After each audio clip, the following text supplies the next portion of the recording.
But that train keeps a-rolling on down to San Antonio. On down to San Antonio. When I was just a baby, my mama told me, son, always be a good boy. Don't ever play with guns.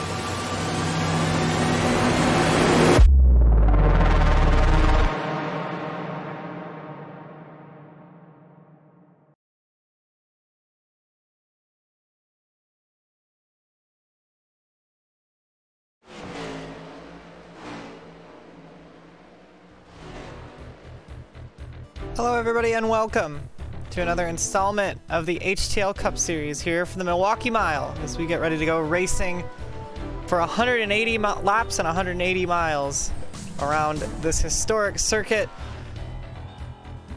Welcome to ABN's broadcast of the Deep Racing 180 from the Milwaukee Mile.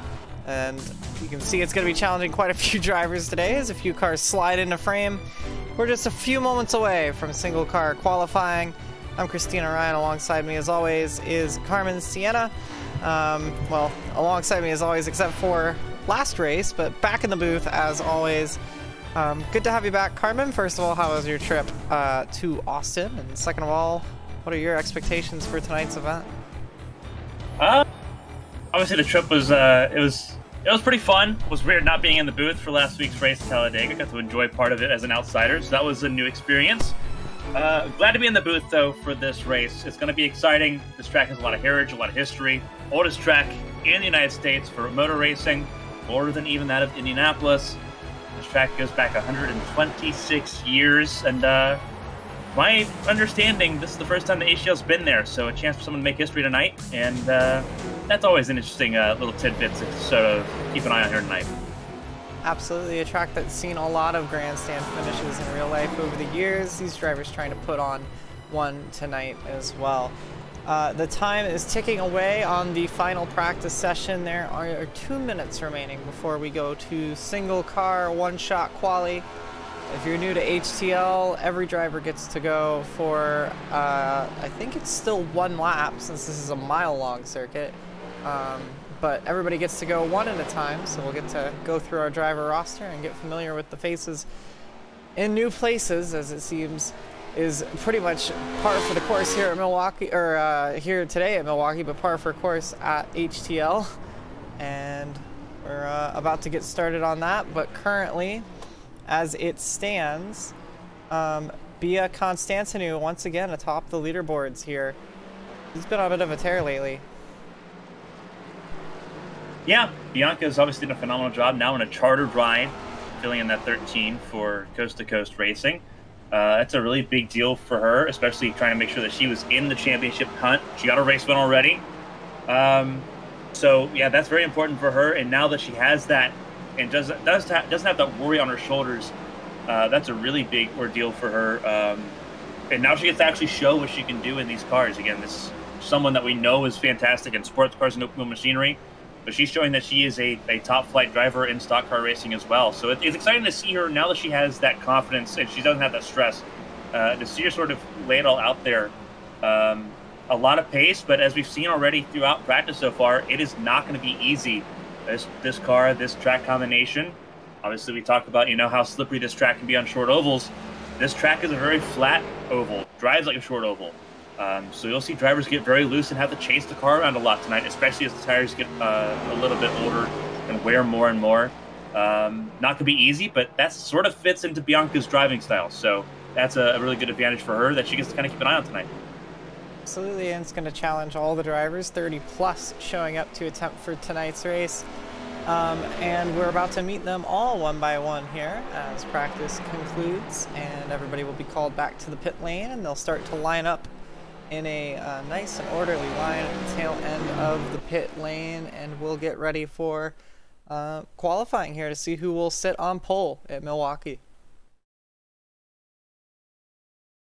Qualifying, get ready, set here. As a little bit of sarcasm in the driver's meeting before qualifying gets underway. Heard that over the driver radio here. Qualifying set to take place. I believe it's single lap, as you mentioned before. I have to double check on that though. It's one of those in between kind of tracks. So it really is. Typically, it's a one-lap qualifying for those who might not be familiar, but on short tracks, they allow these drivers to have 2 laps of qualifying to try and get the tires up to temp a little bit more. But this track being over a mile, or just a touch over a mile, I believe it will fall under the single-lap quali structure, but that's what we're trying to figure out in just a moment's time. Not missing any action yet as we get lined up to start. We're currently looking at that 76 machine. That's why one of the only cars on the track right now. So that's why we're having a look at the discount tire Ford.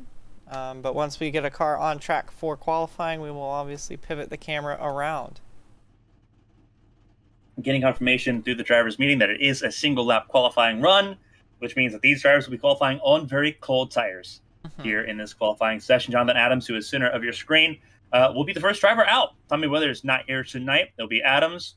And then looking down the order, William Britton will be in second in line there. So Adams, Britton, then Connor Morris, the top 3 in the qualifying queue. So while we wait for them to sort that out and admins figure out what to do with them, there's the 76 rolling off now. And to the end of the pit lane, not going to be released quite yet. They like to line them up a little bit before they do release the first driver, and then from there on, Carmen, you know very well, it's pretty much rapid fire. So one right after the next, it should take just under an hour to complete this. Actually, probably less than an hour, considering both we have less drivers than normal, and this is a fairly short track. So yeah. Pretty short track. Again, you got, I think there's 39 cars if I counted correctly. So 3 drivers will be going home tonight, which makes this qualifying, especially at the top of the order, pretty interesting when you look at everything involved in this right now. You look at Jonathan Adams, William Britton, Connor Morris. Connor Morris now in the 01 car, an unchartered entry. Callie Height moving into the 3 car to try to secure herself some races here. Casey Ellis in the 91 as well.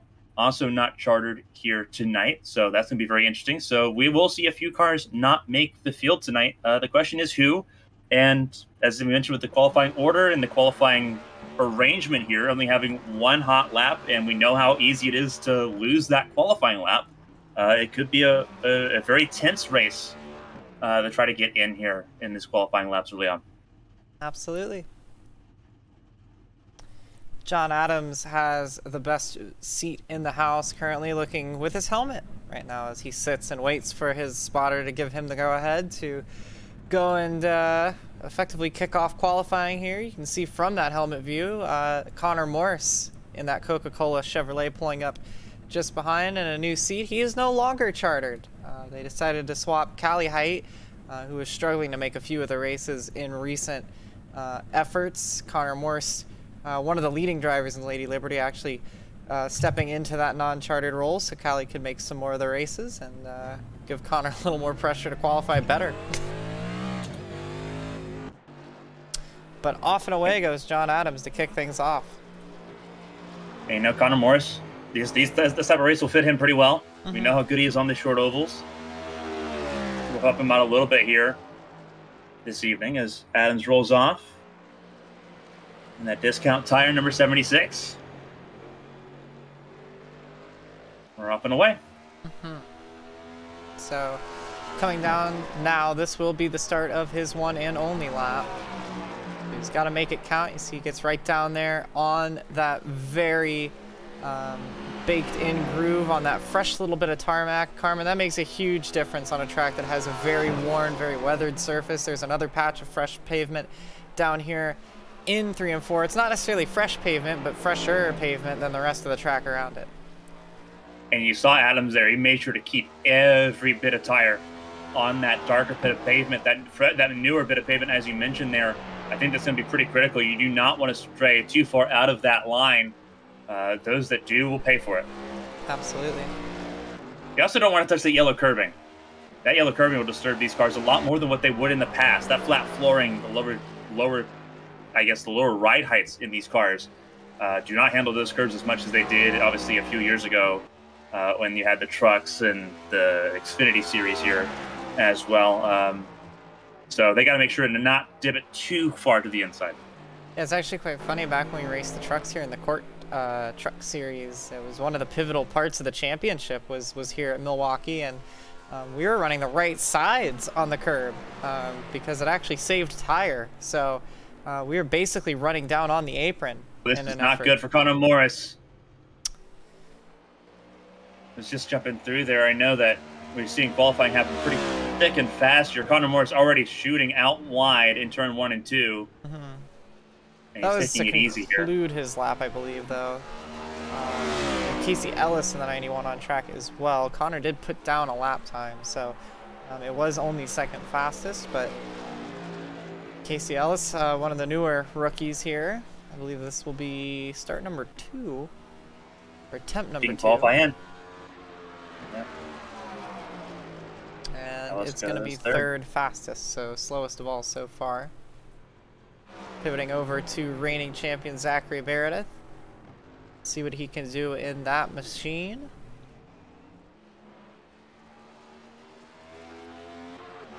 All the way down to third here out of 5, interestingly enough. Yeah, you'll see a lot of shifting, I think, in this race, especially during qualifying. Everyone trying to find as much pace, as much torque as you can out of these corners. The corner exits are so critical. It's just interesting that he's just now using 5th gear as he crosses the line, but did not use it on that lap for any representative amount of time, but does qualify as second fastest. So interesting stuff there. William Britton in the 68 machine.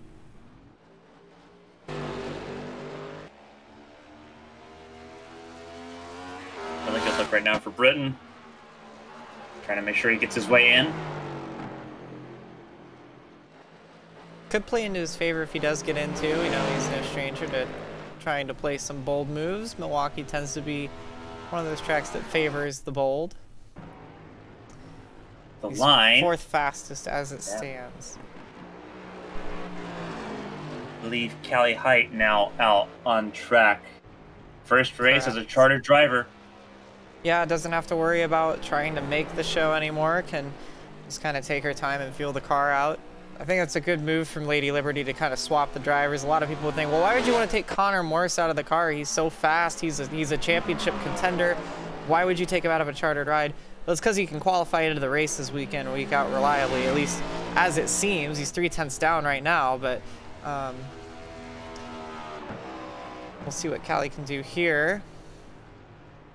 Across the line. It is 3rd fastest, so actually is going to bump.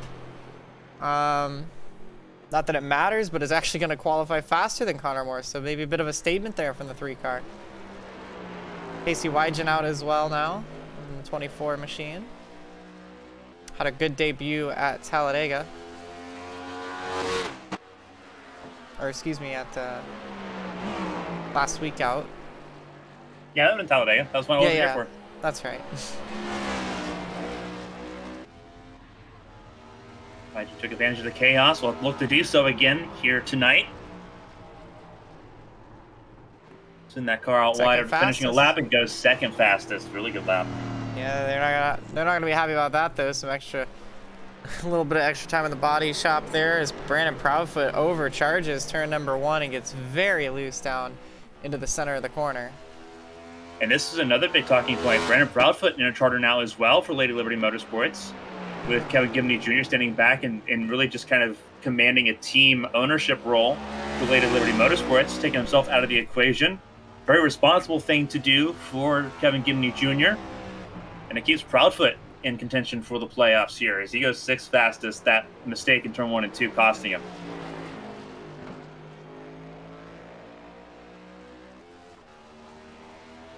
Trying to see who's on track now. Josh Gaiman, the 61, will be leaving pit lane now to start his run. I don't think anyone else is on track at the moment. Yeah, it looked like a little lull in the activities. Yeah, they're taking it a little bit closer, one at a time right now. And again, with a short track, they don't have to worry about trying to shotgun these qualifying runs like what we saw like at Talladega or at most of the larger tracks like Fontana even. They can give they make sure these drivers have the track to themselves for a little bit to get these laps done.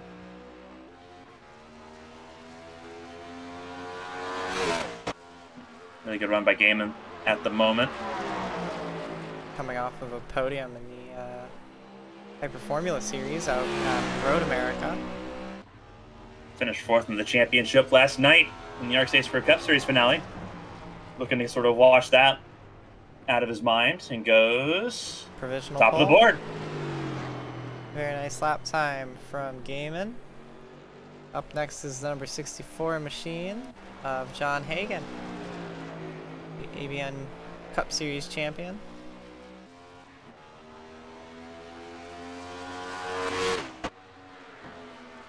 The fun fact about this is that he's racing a paint designed by his girlfriend. Neat. At least part of the artwork, I believe, is inspired by some work that she's done. See what he can do. He's looked pretty strong at these flat ovals. Does he look strong at qualifying here? P2. He does. Front of the field. A little bit of lover's luck on that machine. Puts it on front row. Provisionally. A lot of cars left to go because remember that this is inverted qualifying from last week's race. Correct. So if they're qualifying to the front, they did not do well last week.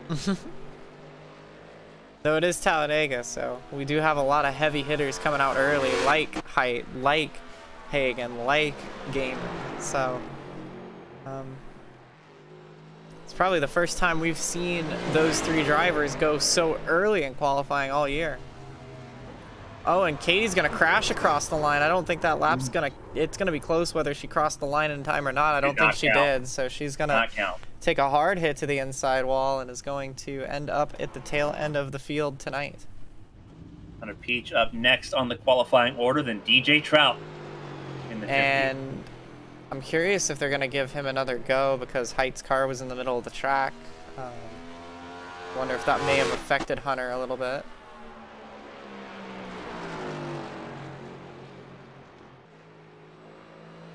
Peach going around out of turn 4. See what he can do. Up to the gear, stayed in 4th gear through 3 and 4 there. Yeah, you can see him twitching too as he rode it off of there. He was really trying to hang on to it. Goes 4th fastest. Looked like trying to do the same thing that Height had done, but Height snapped a little too hard out of the corner. They seem to be fighting the handling out of the 4th corner. These cars are again trying to get up the tire temperature, so you're trying to chase that as quickly as you can. It's a constantly evolving lap for you going into this lap, and that's so difficult in these cars because they're not going as fast as the Champ Car machines would go here, so those tires don't heat up as quickly. You don't have as much pressure going into those tires as quickly, especially on that right side. That right rear still ice cold. Well, it's tough too because you don't want to flash heat the tire either because you don't want to overheat it because that's even worse. If you have cold left side tires and overheated right sides, it's a recipe for disaster. 7th fastest for DJ Trout. But Merchant on track now. Making his Gonna see a couple of these paints, I think. Yeah. Well earned. The NASCAR Cup Series championship that took place last night. A lot of fans happy with the way things turned out. You're gonna see a couple of these yellow and blue paint schemes. Yeah, if you're gonna have a Goofy Goober championship, you might as well have one of the fan favorites win. I gotta say, he was my pick as well. He definitely wasn't the championship driver this year, but hey, I'll take it. It works out. Yeah, absolutely. I'd rather be lucky than good. Merchant goes 13th fastest, but in a chartered ride, he is good to go. Gary Donaldson, another chartered driver. Another beautiful paint scheme, which I don't think we've ever seen Gary Donaldson in a paint scheme that's missed. So no. I think this one's representing Shriners Hospital, so correct. good cause. We've seen that all weekend long. We've seen paint schemes representing Shriners Hospital.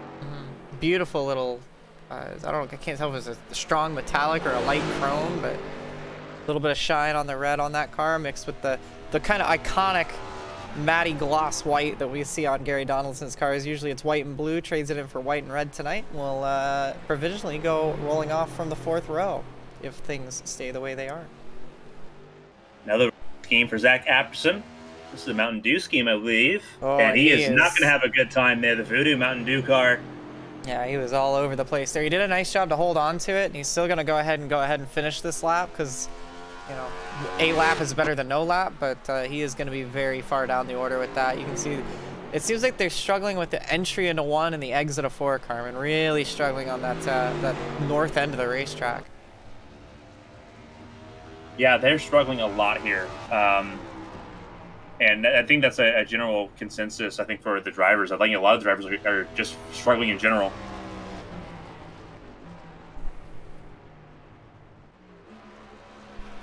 See what Overstat can do.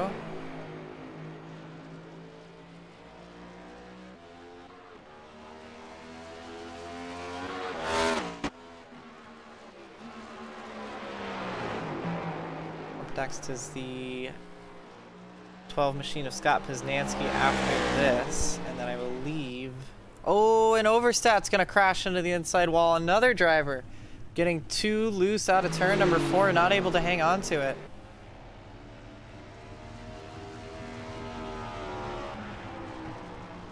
So add him to the list of drivers that have been snake bitten already by Milwaukee, and it's just qualifying.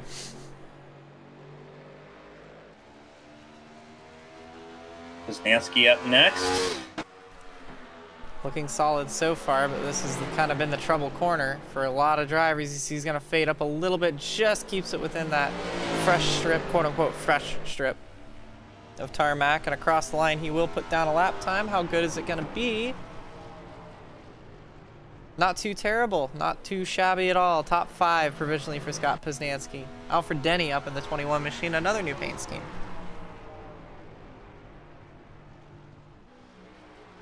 Bark Box has been a longtime sponsor for that team. Absolutely. Provided some very cute liveries so far and keeping up that reputation with a fresh coat of paint. Practically pawing at the steering wheel as he comes out of turn number 4 here, trying to get the pedal down. The tail is wagging on that 21 machine, and across the line, the Mustang, it will go 8th place. Guess we could say it's a purebred racing machine, or is that too many memes in one go? We gotta spread it out. We got a long broadcast. Caleb Eichler in the number 99 Wendy's Biggie Bag machine. Trying to bring that car onto the grid. I do not believe that that is a chartered ride, even though the number is different this week. Or maybe it is, Eichler might be filling in for Flores, but... Carousel going on there at Ascent. 11th fastest. Mark Parkhurst in the Meyer Shank Ford Mustang.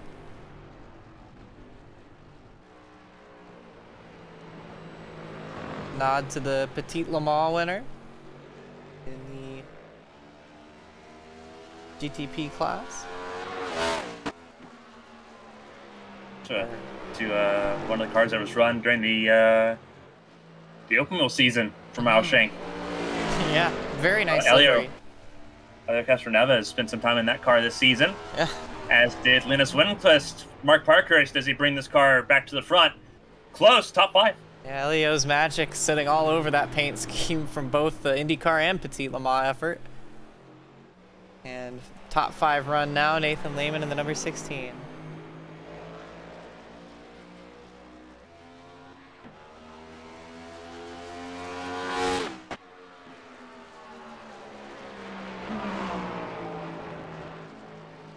Lehman actually hitting a bit of that yellow curve with the left side. As you mentioned, we don't really go down there anymore like we did, but Lehman using some strats from a couple years ago. Gotta come across the line. It's gonna be a 30.8 dead and good enough for 8th place. So a little bit of a taboo old strategy, but making it work for him quite nicely there. Joel Rodriguez is the number 10.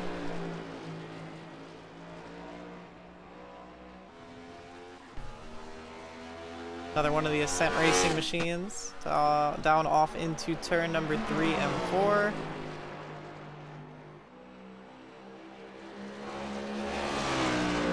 Ooh, late apex there. Nice little diamond by Rodriguez. This could be a pretty decent lap. It is a 30.6. Kind of lap you like. P4. Solid run from Joel Rodriguez there with a very interesting line. And now the mailman back on course in the 81 machine. What can Josh Sosi do in that Lady Liberty machine? Find out right now. Do the gears at the 5th gear, entering turn 3 and 4, down to 4th gear. Does he get down to 3rd? Yeah, he does. Back up through the gears here as quickly as possible. 4th gear, 5th gear at the line. It's going to be a 30.4. 30.4. Second Front row. place. Josh came in a little bit better. Yeah, just shy of pole position, but now all eyes on his teammate, Lily Peltier-Sharp. Sharp somehow really good at this track. Yeah, she's kind of got a knack for this place. These short, flat ovals, for whatever reason, kind of falling into her wheelhouse. I guess it's because it's these tracks do kind of run like road courses at times. So I think that's where we get some of that nature. Yeah. See what Peltier-Sharp can do here across the line. What's that lap time do? 30.6. 4th. Yeah, quite a ways off of pole position, but still solidly inside the top 5. So well done to the Frenchwoman as she'll take that machine down the back straightaway. Those are the 2 Lady Liberty cars that haven't gone under charter changes in the last week. Now, looking at the number 42 of Angel Santiago, who is the penultimate non-chartered driver. He's got to nail this because Overstat wrecked on his lap. Yeah. Him and Lars both don't have a lot of pressure, just got to complete the lap. Take it on from there. Santiago will do that. 30.8. Yeah, it's not going to be an impressive lap time, but it doesn't really need to be. 16th fastest for Santiago. Henderson starting his run now. 25 car. As I mentioned, another yellow and blue Menard scheme. For justified reasons there for Henderson. He was ecstatic and over the moon last night. We'll see if he can add to those reasons to celebrate here tonight. First top 10 last week since Daytona. It's been a season to forget for him. Keeping it nice and tidy on the exit here. Turns 3 and 4, using up all the track here on the exit. Across the line. 30.9. Not a good lap, though. No, not quite. It's only enough for 18th fastest for him. He's going to be trying to find more speed as we get underway for the race. Bobby Blowers now, the last non-charter driver. Figure it out now. Keeps it pretty well steady out of turn 2, down the back straightaway. He just, again, just kind of needs to cross the line, and he's in the show here. So if not, we're going to have sudden death. So we had it once. We have back in Michigan. Won't need it here, though. Blowers across the line, keeps it well pointed straight. 30.793 goes 12. Solid lap, too. Didn't need to put in a whole lot of effort, but put in a nice effort anyway. Well done. Arnold up next. Single car effort for Militia Motorsports. Starting off this run. Now we're in the top 10 drivers from the week before. Not a great turn 1 and 2. Keeps out of the wall, though. Yeah, Josh Arnold had a fantastic go at Talladega last week. He left the Joey Logano colors for 1 week, was up front all day long, was a brilliant play for a dark horse, ended up in the top 10. Probably the most we've seen Josh Arnold up front for the entire day. And he does a 31.0, which is not going to be a very good lap, but... Seems like we...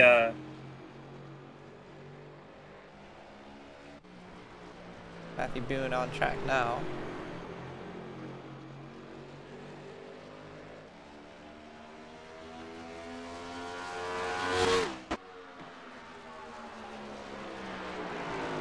Season 2 champion. Making his way through the final corner now. And will it be decent? It's respectable, 30.7. It's going to be good enough for 10th.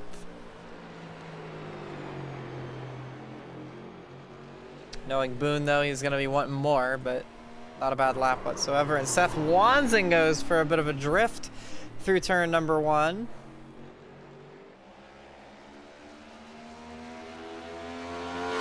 The cookies crumbled early on in his qualifying lap, but let's see what he can do in 3 and 4. A lot of drivers messed up pretty badly on the entry to turn 1, so still a solid top 20 spot up for grabs here.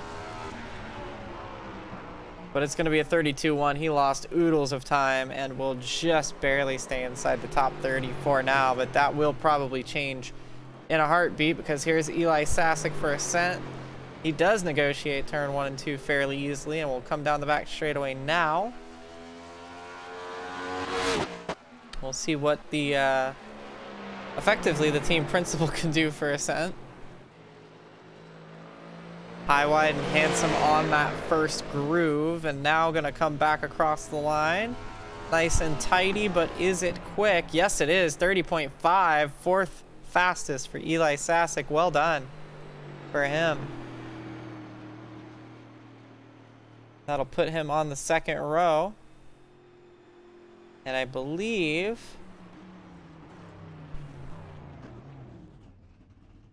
I think that's everybody, Carmen.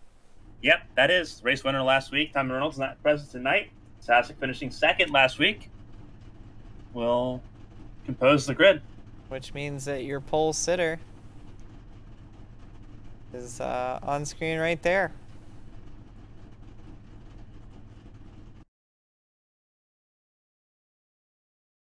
Alrighty. Now we enter warm-up. Everyone's got one last chance to get everything dialed in. Only one car failed to qualify. That was Steven Oberstadt in this field. So while these drivers take a moment to figure out last tweaks with their cars, we'll also step away for just a moment for a little bit of station identification. We'll be right back to bring you the tail end of warm-up, and we get ready for the Deep Racing 180 here from Milwaukee. Don't go anywhere. We'll be right back. I hear the train a-comin'. It's rollin' around the bend. And I ain't seen the sunshine. I don't know when. I'm looking for the present, and time keeps dragging on. But that train keeps a-rollin'. On down to San Antonio. On down to San Antonio. When I was just a baby, my mama told me, son, always be a good boy. Don't ever play with guns.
Yeah, the Milwaukee Mile opened 120 years ago.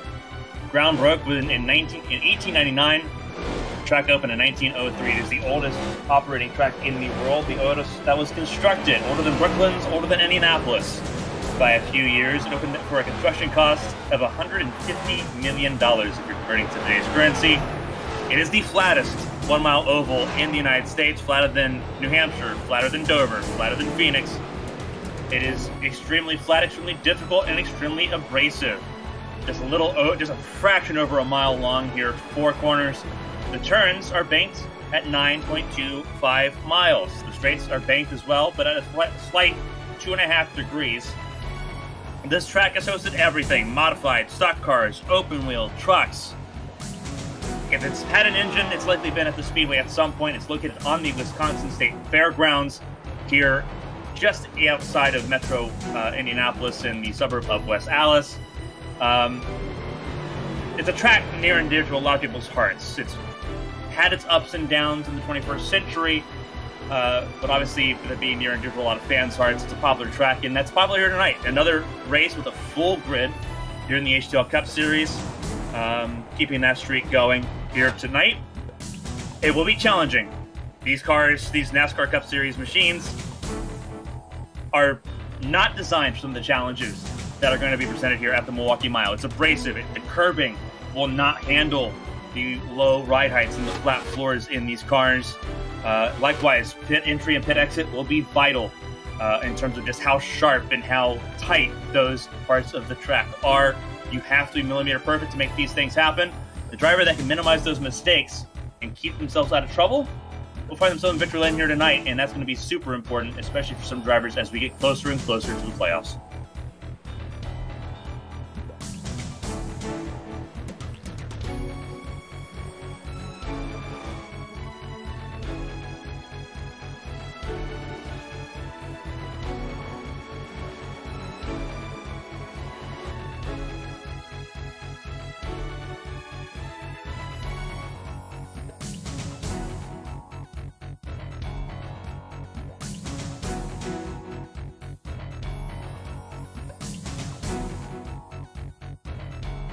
Yeah, absolutely. John Hagan, Eli Sasek make up row number 2. Eli Sasek was in the podium positions last time out at Talladega, trying to do that again. Pelletier Sharp looking good here at Milwaukee as well, alongside Jonathan Adams, his best qualifying position all season long.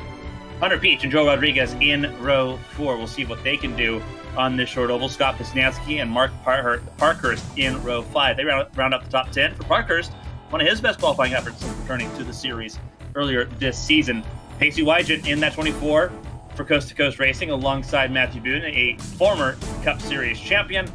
Bobby Blowers and Nathan Lehman in row 7. They make up the top 14. Alfred Denny and Zach Meredith. Alfred Denny, this is a home track for him, trying to do well. He'll start from row 8 here tonight alongside the defending series champion.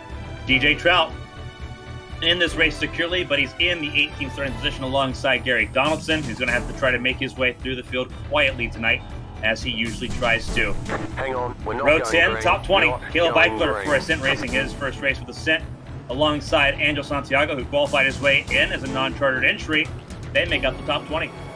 Absolutely. You got Blake Henderson and Callie Height making the 11th row. Behind them is Connor Morse and Brandon Proudfoot. Followed by that is going to be Josh Arnold. William Britton not going to make the, or actually William Britton does make the grid. Josh Arnold behind as well. Then you have Casey Ellis, Jared Merchant, Zachary Apperson, and Seth Wansing behind them. Then you have Katie Height and Dylan McDonald on row 16. Stephen Overstat, Chad Swatsworth, followed by Jeremy Breo, Bia Constantinu, and Nathan Eastep to round out the field. And I believe Overstat is the only driver that you mentioned that will not make the grid tonight. Everybody else on the docket. And with that being said, it should be an exciting race to watch. It is a historic race. There is a whole lot of pedigree around the circuit, as you mentioned. Older than Indianapolis, flatter than New Hampshire. Probably more exciting than both this season. I don't know about I don't know about Indianapolis maybe, but New Hampshire for sure. It tends to be a better race when you stack those two up one against the other, and they are the ones that you kind of compare. Similar shapes, similar format, but Milwaukee always just has that special spot in a lot of drivers' hearts.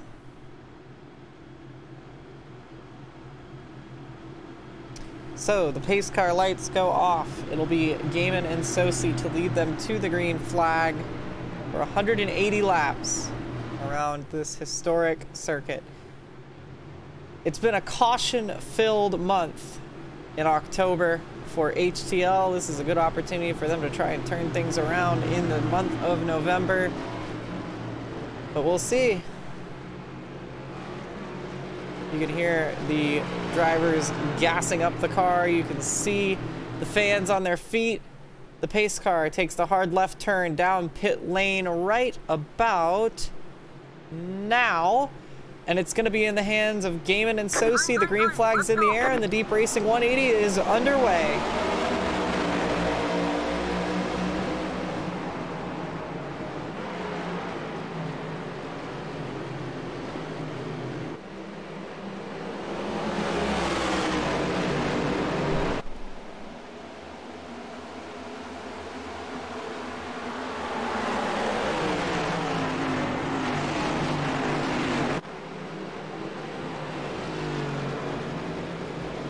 And Gaiman already up the hill and smacking the wall there early on here. Or excuse me, that was Sasek, I think, in the 9 that went up and hit the wall early there. Yeah, Sasek came out there a little bit wide, didn't do too much damage to that 9 car, but obviously shaking on the cold tires the opening lap here. But so far, opening laps, everyone minding their P's and Q's so far as these tires get up the temperature. Yeah, forgive me. It was actually Gaiman that got away with the pole position and has continued to lead. So he leads early on here over Hagan and Sosi. Peltier Sharp up in the 4th position, and then that 10 machine just behind. Yeah, good effort so far. And the caution's out. Happy Boone. And the 28 machine in the wall early here, and that will bring out the first caution of the day. We did not get more than 3 laps in before the first yellow has come out. Let's take a look and see what happened to put us under the first yellow of the night. He just gets out really wide, and he wasn't the only one. Nathan Lehman did the exact same thing. Yeah, Lehman held on to it. Boone did not, and that's what brings out the first yellow here early on in Milwaukee. Take another look at it here.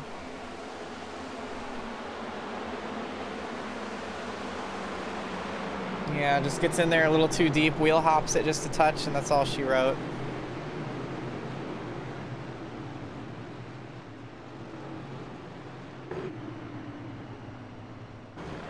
Unfortunate early on. Not what you're going to want to be looking for if you're Matthew Boone, and that will bring out the first yellow of the night.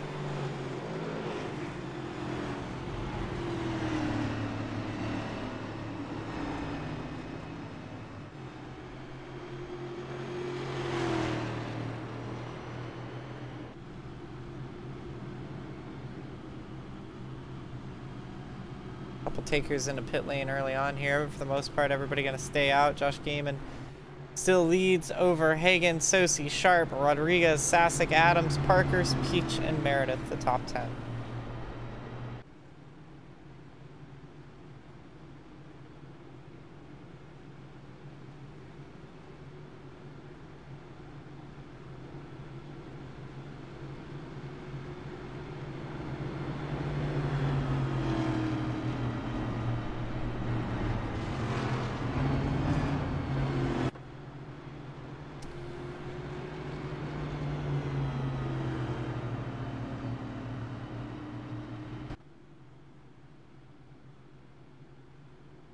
So you've got Gaiman and Hagan going to be side by side going off into turn 1. It's going to be a pair of Fords, then a pair of Chevys, then a pair of Toyotas. So some good parity up through the field here in the first 3 rows. As they come across the line now, we'll get the 1 to go. And have a pretty quickie yellow and get right back at it here early on in Milwaukee. There's 170 to go. We'll have 169 when we cross the line. Still a long way out from a checkered flag, but 2 stages along the way as well. See the iRacing Ford Mustang safety car take the hard left once again. We wonder how many times we'll see that happening tonight. but still going to be 69 to go in stage number, or excuse me, 19 to go in stage number 1. And it'll be Gaiman on the outside, electing to get that wider line on entry as the leader. And there goes the pace car, and we'll try and get back underway here at Milwaukee. Green flag, let's go. There's the green. We're back underway. And a big stutter in the back of the field there. Somebody did not get going. And that's going to cause chaos in the mid-pack, 3 and 4 wide. I don't think this is going to work too overly well. They're going to try and sort it out amongst themselves down the back straightaway.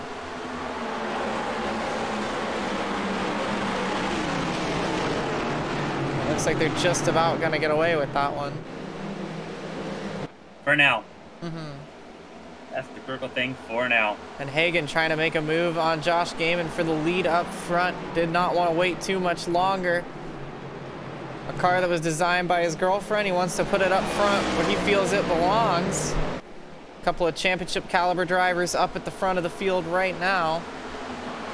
Of course, Hagan winning the ABN Cup Series championship, and Josh Gaiman a very formidable force in the championship here last season, as they both get a little squirrely out of turn 1 and hard in the walls at number 50 in the background, and that's going to bring out the second caution of the day, and it's going to take out, I think that was Kevin Gibney Jr., if I'm not mistaken. No, it wasn't. Who was and that? They're still wrecking down the front straightaway. Who else have we got now? I don't know if Boone got a piece of that again or not, but DJ Trout's where it began, 50 car. There's Connor Morrison, the 01. Yeah, just got loose on his own. We saw that from the leaders too, but overcorrected, kind of like what we saw Katie Height do in qualifying. Missed the safer barrier. Yeah, that was Blowers that he collected. It wasn't Gibney. Gibney was ahead of it. Or actually, no, Gibney's right there, sneaking his way through, but Gibney's in that race. That was Proudfoot. Yeah, sorry, the 31 car. As everybody tries to scatter, you said they... There's Denny. Yeah, they wrecked further down. I think I was looking on delay, because I think I saw someone trying to get going again. That might have been Blowers on the inside wall there. Yeah, I think it was. Trying to get going again. Because he was parked up against it. Not really anywhere for him to go either, unfortunately. He did a nice job to qualify his way into the race and was making some good positions, but unfortunately for him... What a great start. Yeah, not going to matter.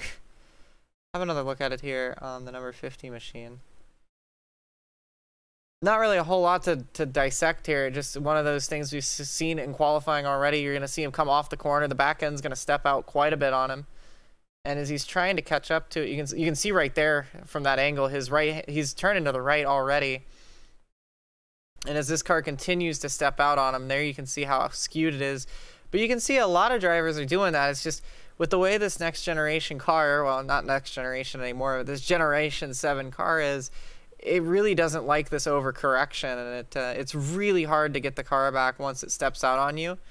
You can see that's where Blowers was involved, and he just takes a gentle, lazy slide to the inside, but the right front steering assembly completely separated from the number 50 car, and that is going to be a very rough day to recover from there, unfortunately for him. So not the kind of debut you're going to be looking for, as we're also now on our second caution of the day, 11 laps in, which is also not what you're going to be looking for to start these off, because the other thing is, you know, cautions breed cautions, but it also means these drivers haven't been able to get in any kind of rhythm yet, and with the stage ending very shortly here, they're not going to get much green flag running in, even if it does go green from here. So no one's really going to be able to get a groove until after the stage, because we've had a little caution spree to start things off. Which is something we have seen, unfortunately, quite commonly in the last month or so here. But we'll try it again. Maybe third time's the charm here for Milwaukee. Hagan leads now, and he also elected to take the outside lane. So interestingly, the driver is preferring to pick that outside line on the restarts. And the pace car is off. It's in Hagen's hands, and we're back underway.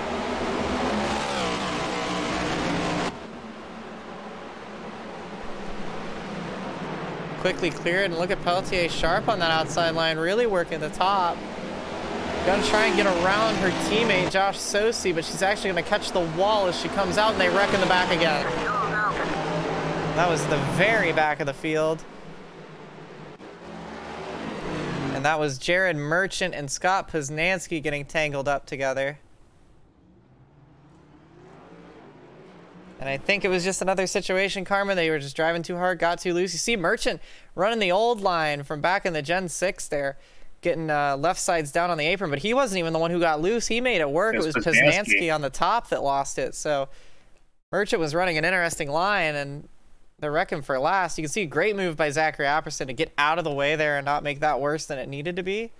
So tip of the hat to him. He did a nice job avoiding that wreck. Here it is real time too. We're right on board with him. Trying to make positions on that outside lane.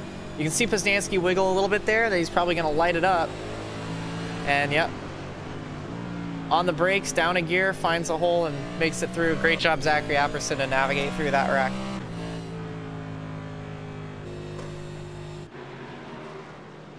Time to encourage some of our audience to gamble some of your eddies on the over-under for tonight's broadcast. Over-under's been going on all weekend long, whether it's been the Platinum Endurance Championship, the ARC Saturday Night Showdown, the ARC States for Cup Series, or even tonight here in the HTL Cup Series.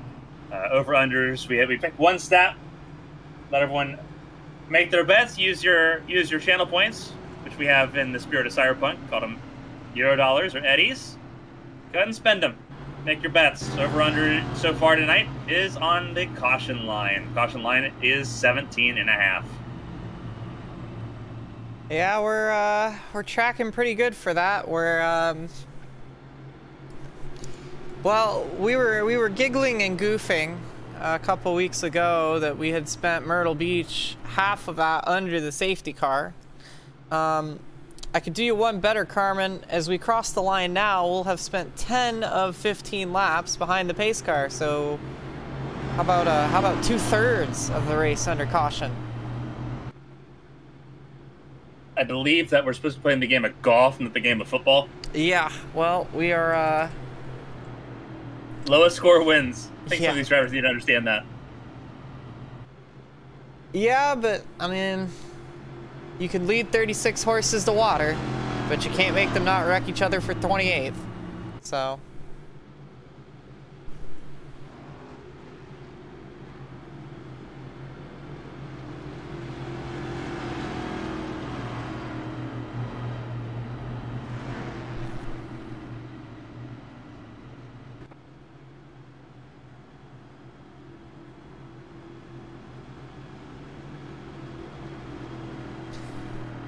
So here on ABC Esports 1, I think we both had the same idea of trying to jump back into this. yeah. Hagen and Gaiman and Sosi and Pelletier sharp. Still in the top 4. Rodriguez in 5th. Biggest gainer so far, though, Bianca Constantinu. Up 19 spots, 16th. No surprise there. She was very quick. She's top of the leaderboard in practice. Seemed pretty speedy. It's just if she can avoid the chaos as she makes her way up through the field, I think it's going to be the main one to keep an eye on there. But yes, very much on the move. Gotta say, I'm a little bit impressed by Pelletier Sharp, kind of sticking it to her teammate there on that restart, working that outside lane. Really seeing a bit of the Pelletier Sharp we saw early last season, running up in the top 5 all day long and contending for race wins. It'd be interesting to see if she can get a little bit of that back as well. Lady Liberty's been very strong all year. I think she's found a really nice home there, and it's really been developing and getting some of her confidence back, which has been great to see. Safety car once again will take the hard left turn, and with 7 to go in stage number 1, we take the green flag. Longest green flag run we've had today, Carmen? 2 laps. 3 laps. Yeah. 2.5. Yeah, 2.5. Cookie Mountain lap 3, yeah. Hagen leads, and once again, Peltier Sharp trying to make the outside lane work. Got it ahead of Sosi on that one. Yeah, cleared Sosi, and Sosi gonna put the bumper to her just a little bit. I don't think that was intentional. But Hagen is gonna clear and put a little bit of a gap between himself and the 61 of Josh Gaiman, and the Lady Liberty drivers are going at it in the background now, and the caution is out again. For the 4th time, Henderson, Height, Callie Height, and Alfred Denny.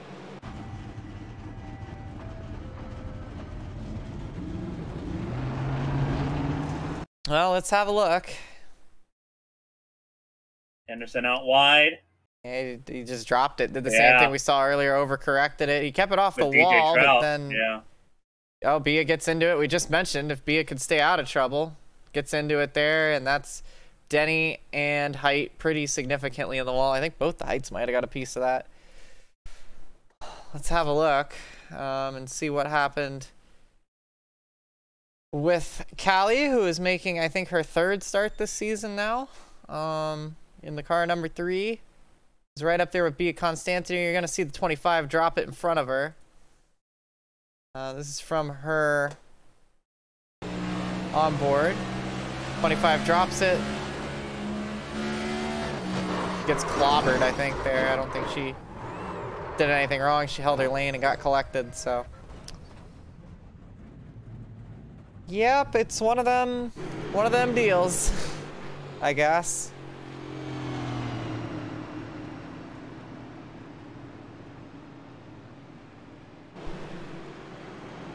Carmen, you like a good fight. You like to watch the world burn, so I'm going to ask you a very controversial question because I don't want to be the one to answer it. I'd rather ask than answer.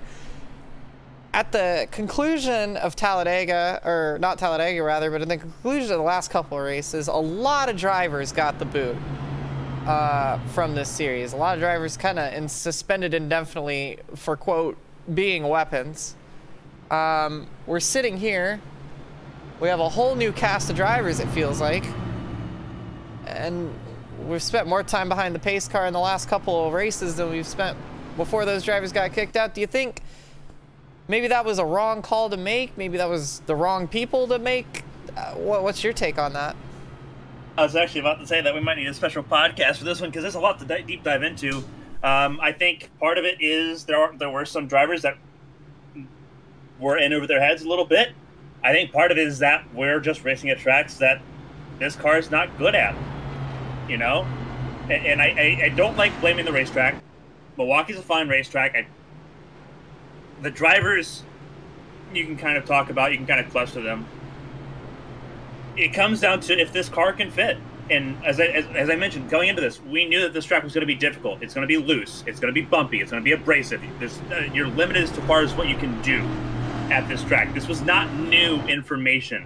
When the schedule was released, it was like, okay, Myrtle Beach is going to be iffy, Five Flags will be iffy, and Milwaukee's going to be iffy because it's by far the worst 1 mile track, quality-wise, available between New Hampshire, Dover, and Phoenix. So there was a lot of question marks there as we get ready to come back to green.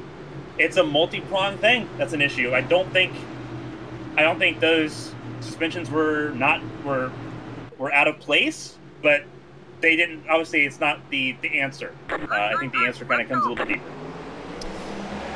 Well, William Britton, a master of strategy, he will lead us down on the restart as they did not get going at all. No, they did not. Pretty wide, keeping an eye on some of the cars further down. Some of the cars took pit stops.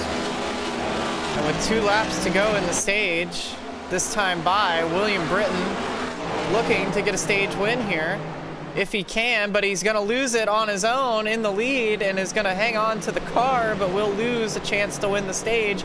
But they're beating and banging for 3rd off of the turn number 4. 2 laps to go in the stage.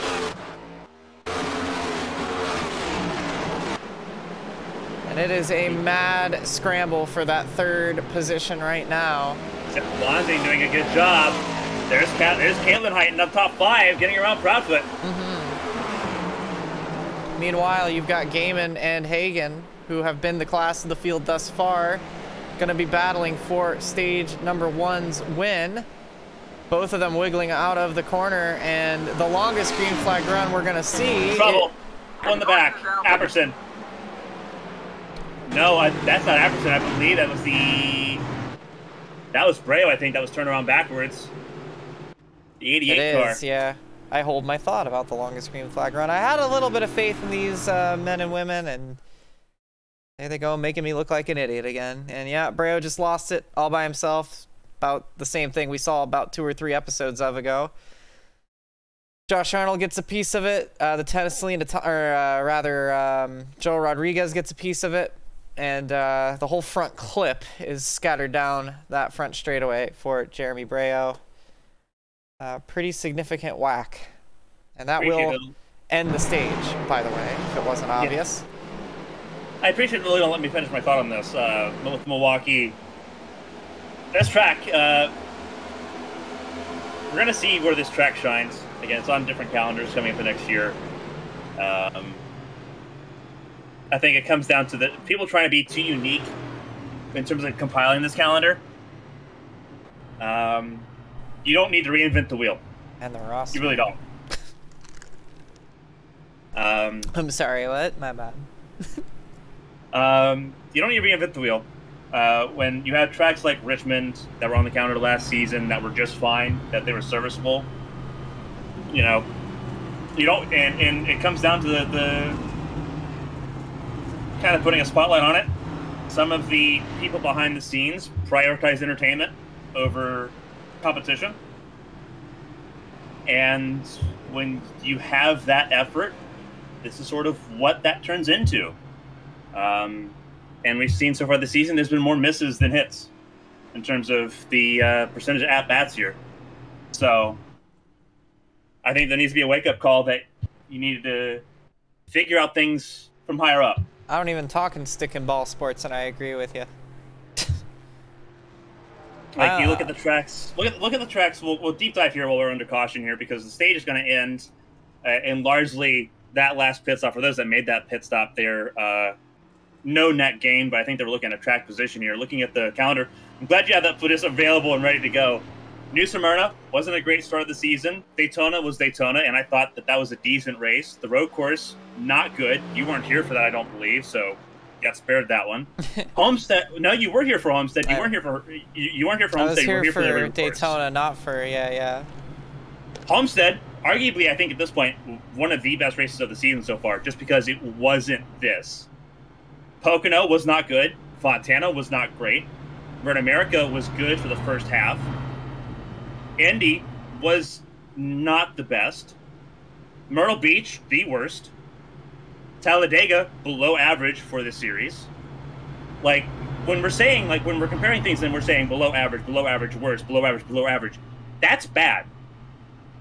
And a lot of these tracks were on the calendar last season. That's a big deal. Yeah, but it's a shame though, because the calendar itself, I feel like to blame the calendar outright is a bit. I think Myrtle Beach definitely, you know, that was the one that I think everybody circled and went, this one's going to be a bit of a procession, and it was. You know, Milwaukee maybe doesn't fit the car, but I mean, you look at some of those tracks that we were having issues at. Fontana. Yeah, 100%. There's a driver issue. Yeah. 100%. There's a driver issue, but it's not all a driver issue and it's not all a track issue. So until they are able to address the full problem, you're not going to get full results. Yeah.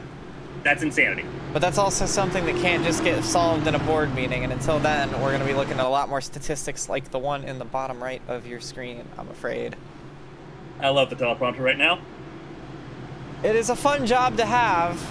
It is a sad job to have, but it is the job we are paid to produce, so. Here we go. Starting off stage 2, a longer stage this time around. Stage 2 ends on 75. Longest green flag run we've had today? 3 laps. We're 30 laps in. We yeah, green flag out. Hell. 35 to go, or 45 to go rather, in stage number 1. Gaiman clears Hagen. I would love to see these two race, because they have been looking pretty punchy at one another. They are phenomenal. And then you have Seth Wanzing and Eli Sasek up there. That's going to try to stick up there. You have Height, Proudfoot. Britton's still sticking in there, yeah. Santiago's up there. LTA Sharp's got a little bit of challenge now. Try to get back to where she was before as Sasek goes out really wide. Sasek just struggles to get these tires warmed up. Once he gets them warmed up, trouble! That's Santiago! Caution down for the 6th time. And we never really even get to get going, do we, Carmen? And this isn't...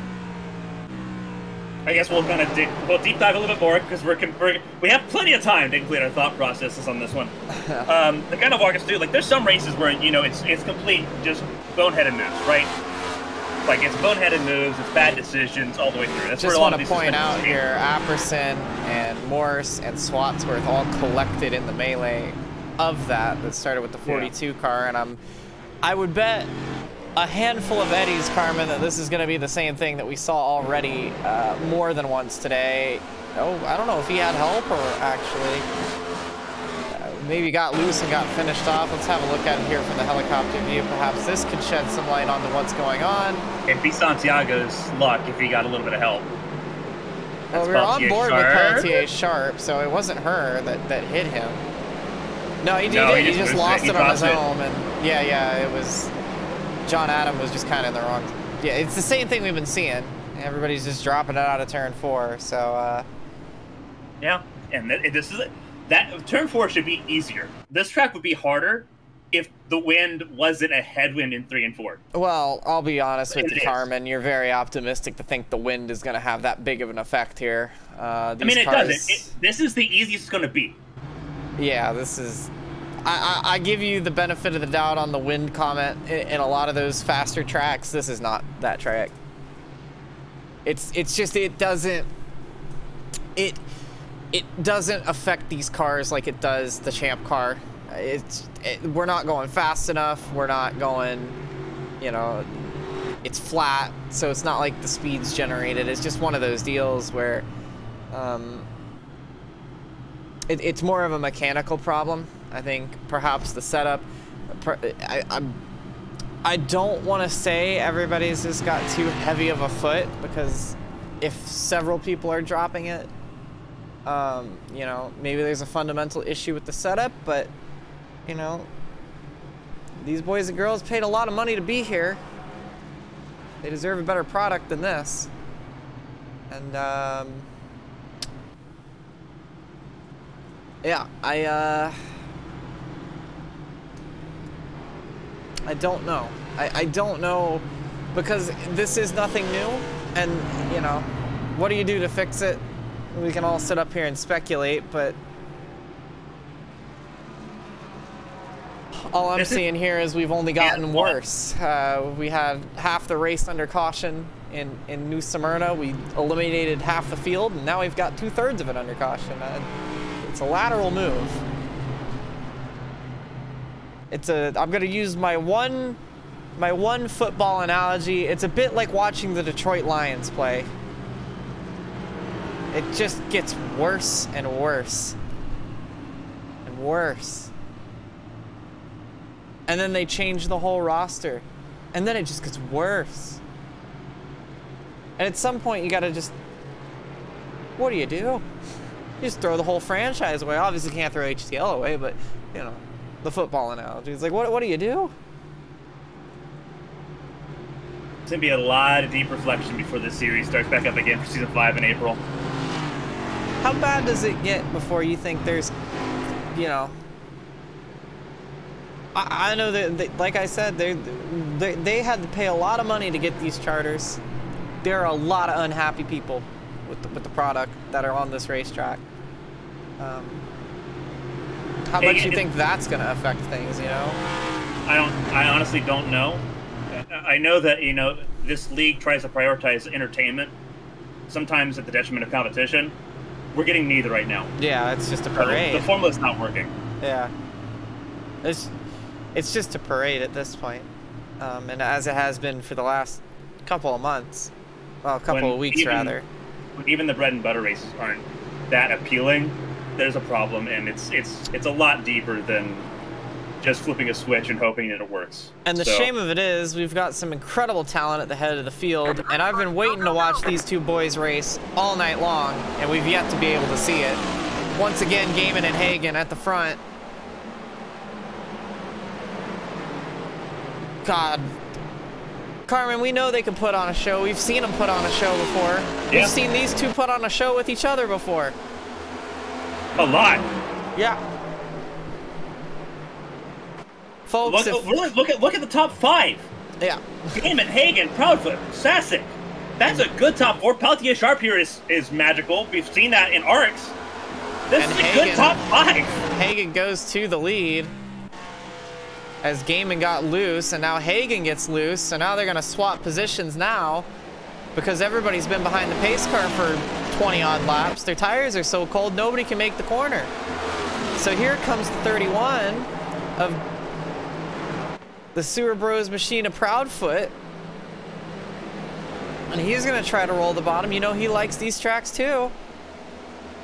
He's the only one who hasn't made a mistake in the top 3 in the last 3 laps. So he's going to go ahead and take second. Now Hagen's going to try to charge the outside lane.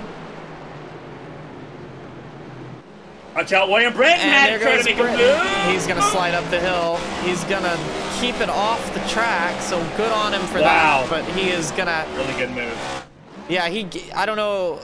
I don't think the broadcast quite Gaiman caught just it. went wide. I don't know if the broadcast quite caught it. Gaiman does hang on, but William Britton gassed it up to keep it from sliding back into traffic, which completely sacrificed himself for the sake of letting us have 4 green flag laps as Hagen and Pelletier Sharp get into it. So tip of the hat to William Britton for going against every motor racing driver's instinct to want to draw a caution. Good battle here. A little bit physical though. Pelletier, Sharp, and Hagen. Hagen falling back through the field now on those cold tires. He just can't seem to get them fired up. Proudfoot to the lead and hanging on to it now. So, and Eli Sasic, I wouldn't say he snuck up here because he's been up here, but he's just quietly moved up into the podium places now from the top 5. So,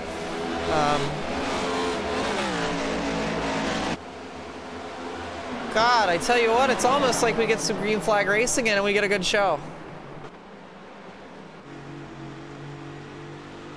It's crazy how that works.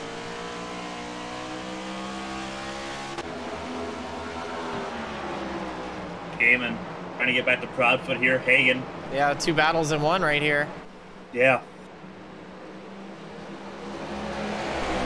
And I think he is going to get to the back of the 31 machine. I think he's gotten his tires fired up finally.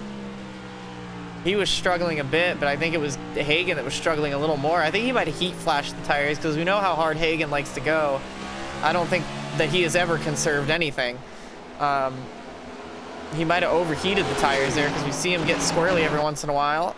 He is going to go to the outside there of the number 9 machine of Sasic as we try to keep both these battles in view. Sasic holds on for the time being, but now going to try to cross him over down the back straightaway. And to the inside, Hagen goes. Maybe a little slide job attempt. Now he's going to move himself back up into the podium places. So he's finally gotten his tires fired back up, and he's going to try and make a charge. Gaiman sits behind Proudfoot right now, but Sasic's not giving this one up. But I think he's going to have to settle.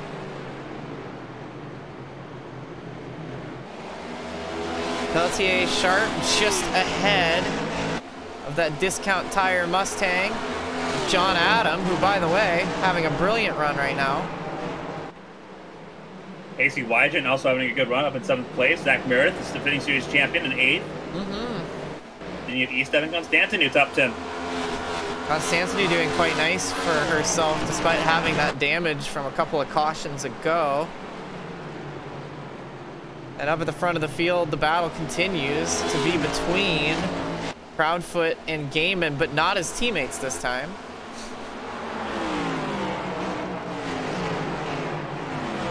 Had the stint together last year.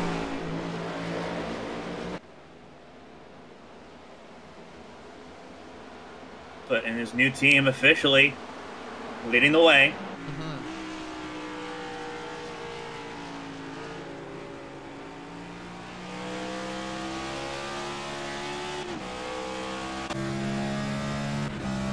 Proudfoot looking down at that outside that rearview mirror. Josh Gaiman starting to become a little bit further and further away as Sean Hagen gets closer.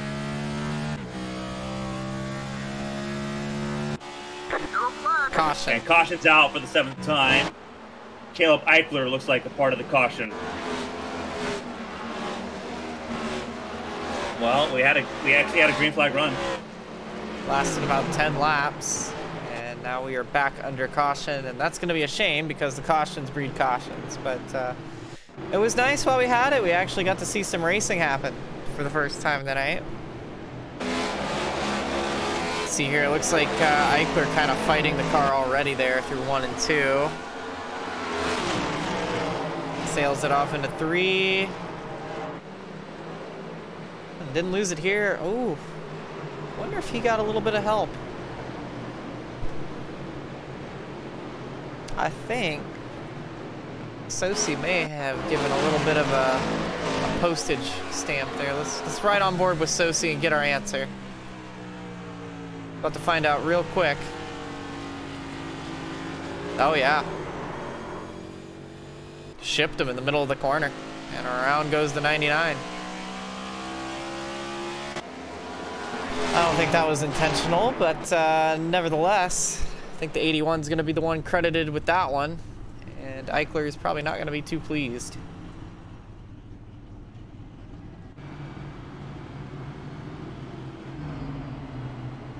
Meanwhile, Proudfoot holds on to the lead at this current moment.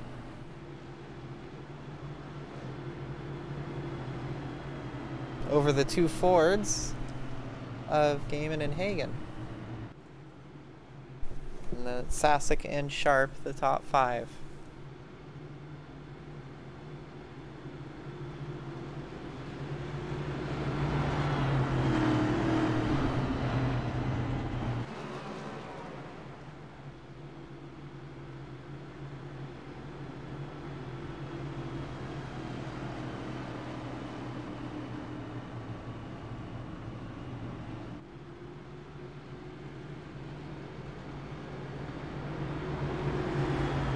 So as we sit behind the pace car, we have the 31 of Brandon Proudfoot back out front for the first time in a while. I haven't heard from Proudfoot a whole lot in the last couple of weeks, but back, and as you mentioned, solidly in that 31 car for the rest of the year. At least that's what they always say. We'll see if he's still in that car in a week or two if they slap a new number on it. But Gibney stepping out of the driver's seat and handing it off. Proudfoot. And they will double up, and it looks to me like for the first time tonight, the race leader will actually elect to take the inside lane. Gibney will prefer that bottom lane. Gaiman gonna have to try to hang on the top lane, and he's gonna have some pretty quick company with Hagen and Sasek in the mirror.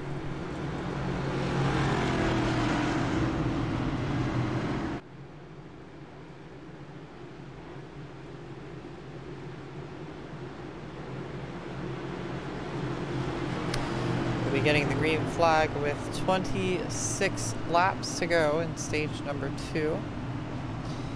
And thanks everybody for hanging in there and tuning in to our broadcast of HTL Cup Series. Keep racing 180 here from Milwaukee. Pace car takes the hard left turn down pit road. And we'll be back underway again. For how long is the question? Jared Burchett flying in the background to catch up to the field. We're back underway. Proudfoot clears, Gaiman all over the back diffuser, but not going to be able to mount any challenge in turn 1 and 2. It's a clean getaway. Yeah, he was hoping Proudfoot would drift up a little bit, but he didn't. It is and now Hagen who does, yeah. Pelletier Sharp here, trying to keep the good times rolling. She's found the wall again, though. Oh, big wiggle there from John Adams. Does a nice job to hang on to the car there.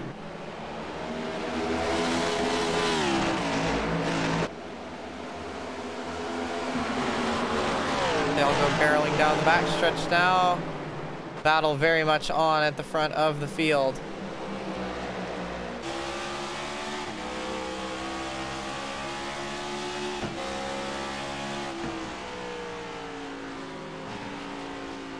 Oh, look at the wiggle there from Gaiman as he tries to keep the power down. He does get the power down, but that car is very much a bit of a loose buck. As you can see, I'm still struggling with the traction on the rear end of that machine. He is all over the racetrack on entry and exit. He is working that number 61 car, working overtime to try and keep that car pointed in the right direction. You can see he's got a mirror full of John Hagan too.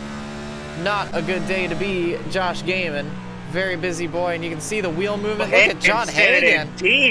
Yeah, holy cow, it's in an indeed. Tried the slide job. Gaiman never flinched, keeps his foot in it and keeps his hands steady. He will hold on to that position, but you can't knock Hagan for trying. But watch this. Looks like what you were trying to do here in Wisconsin a few days ago, sitting on the inside like that. And once again, nobody wrecked. Amazing. Hagan ends up right where he was before. Peltier Sharp, and then Pacey Wygen in the top 5, the Canadian driver. Back in the top 5. 7 spots gained so far. Biggest gainer so far still is Constantinu, up 28 spots.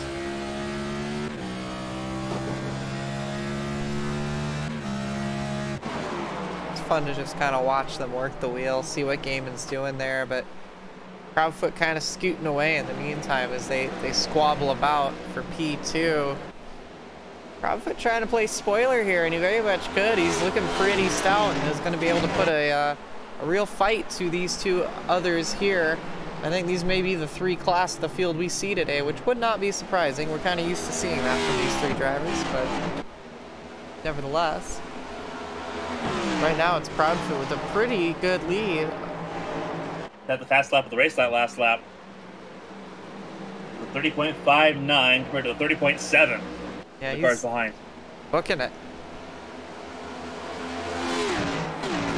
21 laps to go. Feels like a good time while we have some green flag running to go ahead and do a little crank it up. What do you think? Sounds good to me. Let's enjoy it.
And the caution flies again here at Milwaukee.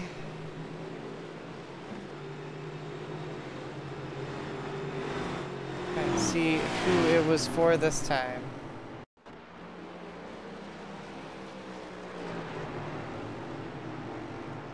Might have been William Britton, that 68 machine, if I'm not mistaken. It looks like he was slowing.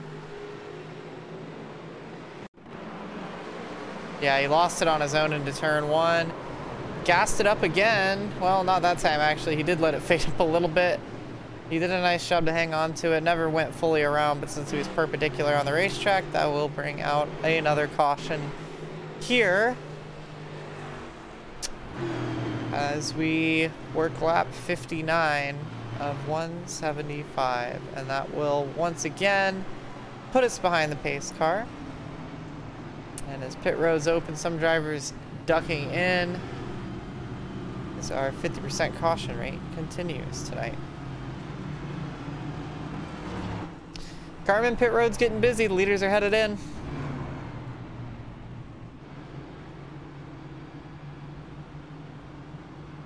Got Adams, Boone, Denny, Donaldson, Henderson, Height, and Arnold. So Adam, one of the only drivers towards the very front end of the field to pit in, but quite a few lead lap drivers ducking in for either repairs or what have you. The top 3 stay out, rather top 5 stay out. handful of drivers ducking in here and there, but you can see the drivers that decided to get a fresh set of tires and probably beat out some of the dents that are remaining on their cars.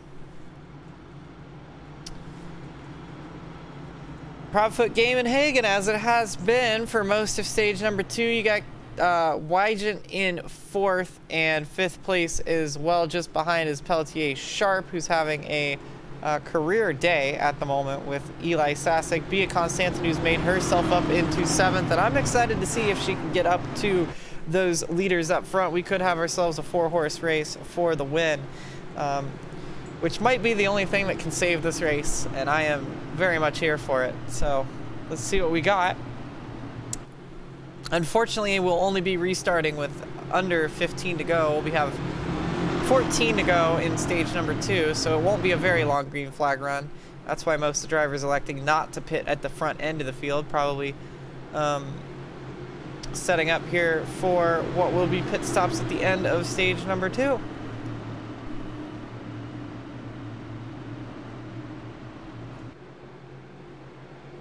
Pace car is going to be off again. It'll be in Proudfoot's hands. Again, he elects the inside lane, the only driver to do so tonight from the lead. It's going to be up to Gaiman to try and cover off a hungry John Hagen in the mirror. Green flag's back out. Try it again.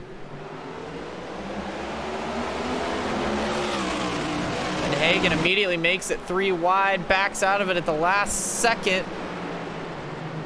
And Proudfoot slides up the hill, gets into some contact with the 61 of Gaiman, and they're all going to try to scatter. Gaiman going to be the big loser here, is now under fire from both Pelletier Sharp and Wygant. And now the 64 of Hagen trying to put the bumper to Proudfoot, and now played himself because he scoots up the hill, and all of a sudden Pelletier Sharp's in P2. Pelletier Sharp doing a good job so far. Keep an eye on Hagen. He's tried sitting at the inside before, backs out of it there. Proudfoot leads, Pelletier Sharp, Hagen, and Gaiman about to be battling once again. 64 and 61 down to 3rd. Wygant in 5th. Caution's out further back. Looks like Swansworth might be part of it. Yeah, he is part of it for sure. More damage than was already present on the 18. What happened? They locked up around him, and he tried to send it to the inside of Poznanski and got left reared. Oh my goodness, who was that? Who got absolutely shipped into the outside wall. That was, again, William Britton. Another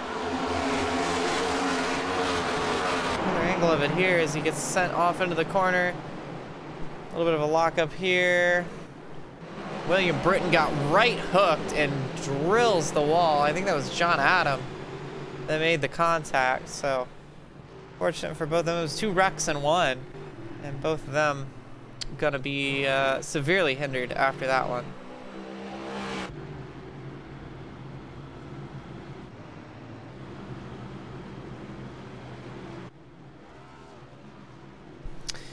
So, caution of the night. Yeah, in 64 laps.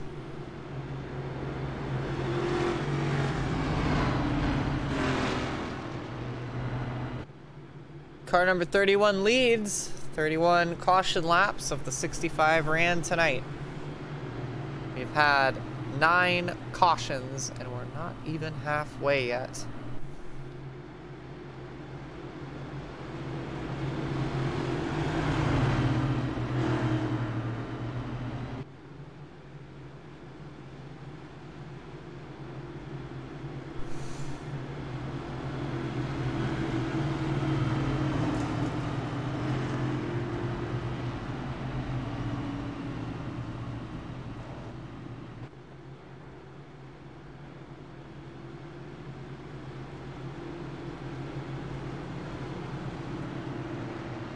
Well, Carmen, there's a lot of things we could say, but there's only so many ways to say them, isn't there? Yeah, unfortunately. There's only so much to talk about at this point. You know, we can talk about how Constantinu's got 29 positions gained, how Proudfoot's got 23 positions gained. But how much of that was racing for position? Right? Like, how much of that is racing position, how much of that is just surviving? Yeah, it's... It feels a lot like... This race feels a lot more like Gateway than Myrtle Beach. With Myrtle Beach, we were just frustrated. I think we're beginning to enter the stage now. We had 9 cautions. I believe we're not too far away from Delirium because we're not even to halfway point yet. It's just one of those situations where this is becoming the norm, and there's not been a lot to stop it. There's been attempts, but yet it persists. See if we can get to the end of the stage under green. Coming 9 laps to go in the stage. Peltier Sharp. Gonna try and hold steady with her teammate here. And Hagen looks to the inside again.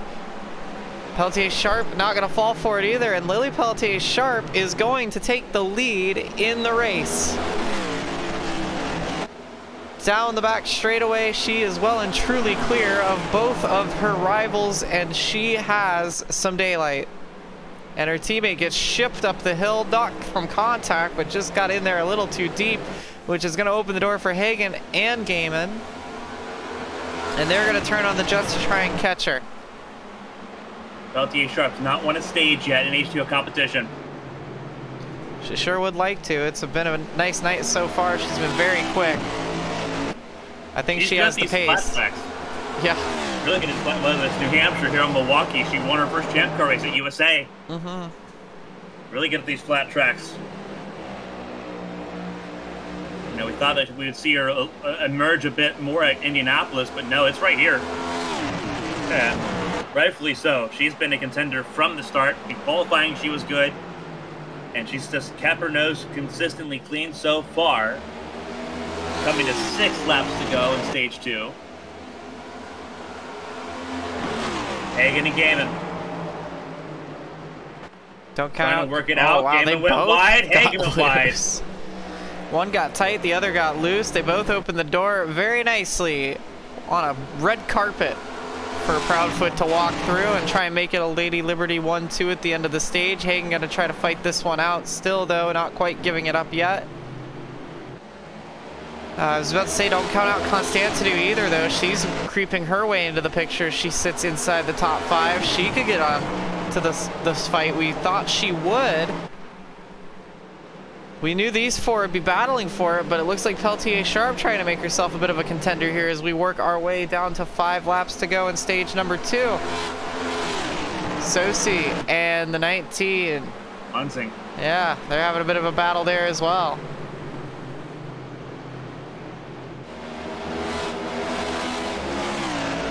Showing his prowess. Here's Constantinu. To the inside of the 61, can't quite get there.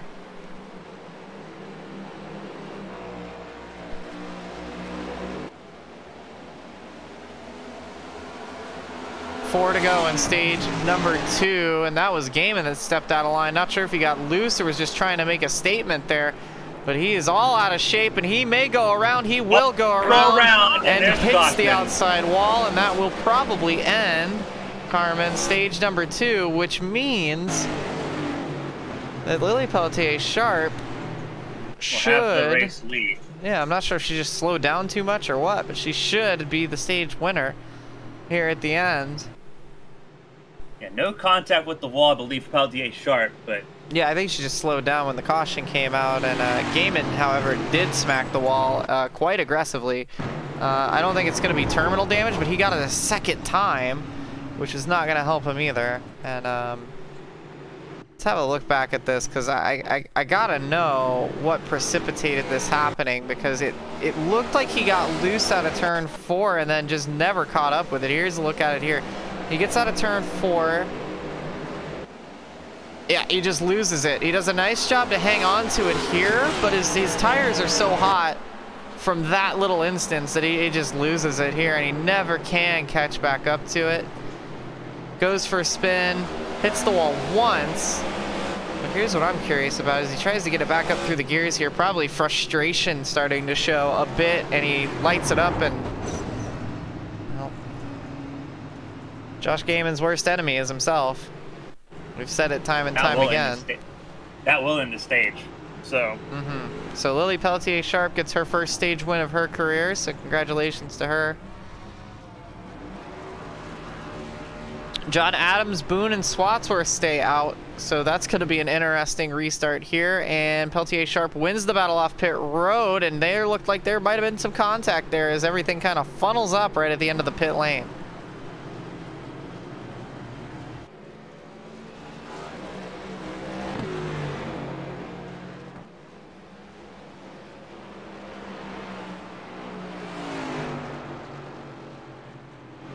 So with cautions coming out to end both stages, there is no discount for the 2 cautions that would have otherwise been the stage break, which means we have naturally had 10 cautions thus far.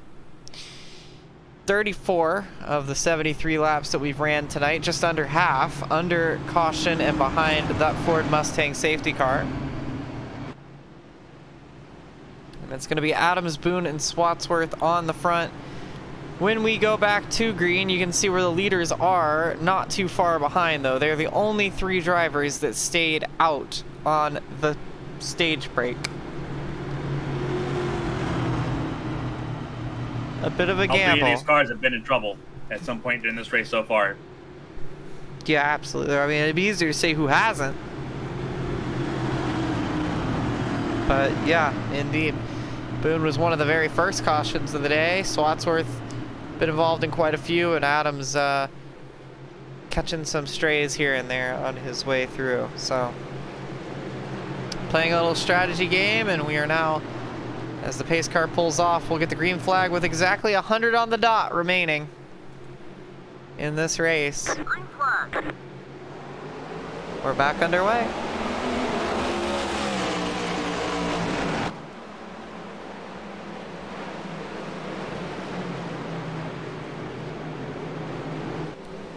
Really good start from Adams. He has set sail as they try to negotiate caution.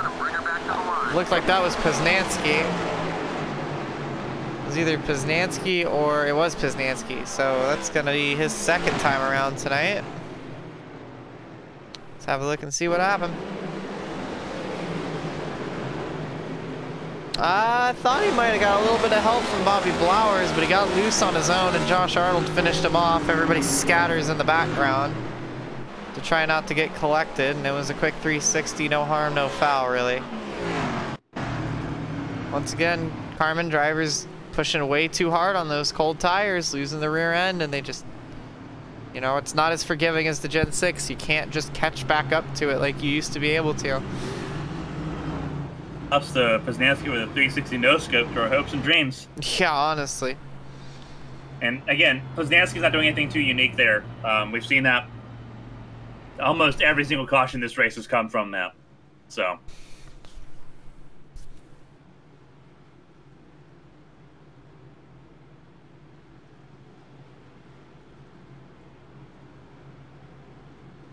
I get one of my team cars to put the word finesse on the bumper.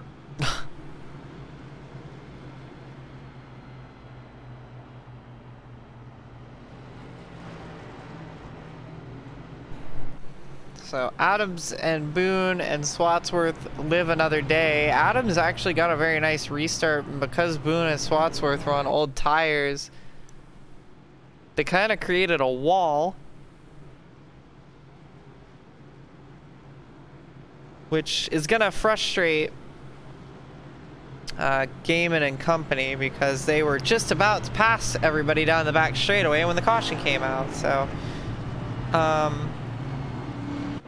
yeah.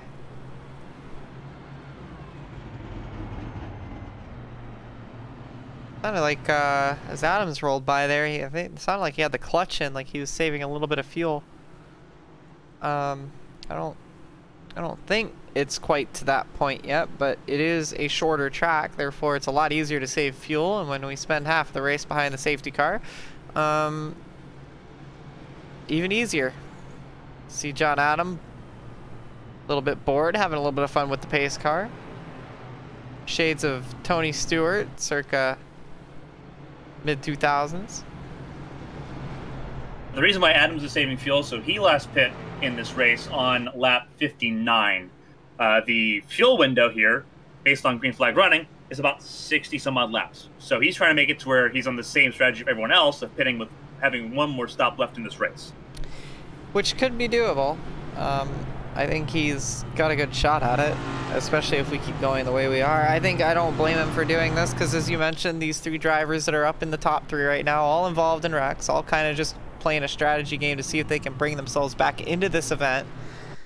Because even though they have a little bit of damage, it's not so much that they're slow, it's just you can't make up positions because there's so many cautions, and you can't really do a whole lot because, you know, the track position is important, and when you have so many cautions, all these wrecks are happening right out your windshield, so you don't really have a lot of opportunity to try to make something happen.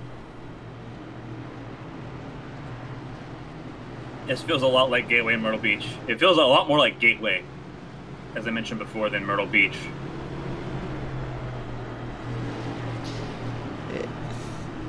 Yeah, I mean, give me a couple more cautions and I may start looking for the nearest utilities outside this track. Yeah, the nearest combination, Subway, BP, gas station. Yeah, let's see if they got any pilot travel centers around here. Man, probably not. Man. But there's some cheese laying around somewhere, though. You know they just grow that stuff on trees here. Cheese tree. Green flag back of the air. It's Adams and Boone on old tires along with Swatsworth, fresh tires on everybody behind. It took them a minute to try and navigate these slower cars last time, which is going to allow Adams to run away, and likewise it's going to happen again. You can see a very desperate John Hagan trying to make some holes. Matthew, you cut him off there. Yeah, I don't know if that was even by design, though. I think it was just, you know. Trying to get around Swatsworth. Yeah. Pelletier Sharp ends up being the first car through. So she will continue to try and make her charge here. Is Hagan on the back bumper as well. Constantinou quietly sneaking in as well as she prowls in the background. And how about KZ Wygent making his way up through as he sneaks by Swatsworth. So, and Swatsworth gets absolutely shipped to the outside lane. Pelletier Sharp got turned to the wall by Constantinou. And a hard hit for her. Wow. And that's going to be devastating because she had a fantastic little race going. I think that car's done. Oh, it is. That's an engine gone. I mean, that's destroyed. It's going to be a tow and everything. So she's effectively out. And you can see right there was the contact. Well, that's a hard lick. That's so upsetting because Pelletier Sharp had a race of her life going. Yeah, she had a she could have won this race tonight. Wow. We'll rewind it again, show you another look at what happened here. It was just hard racing between the two of them. You see Constantinou a bit loose here.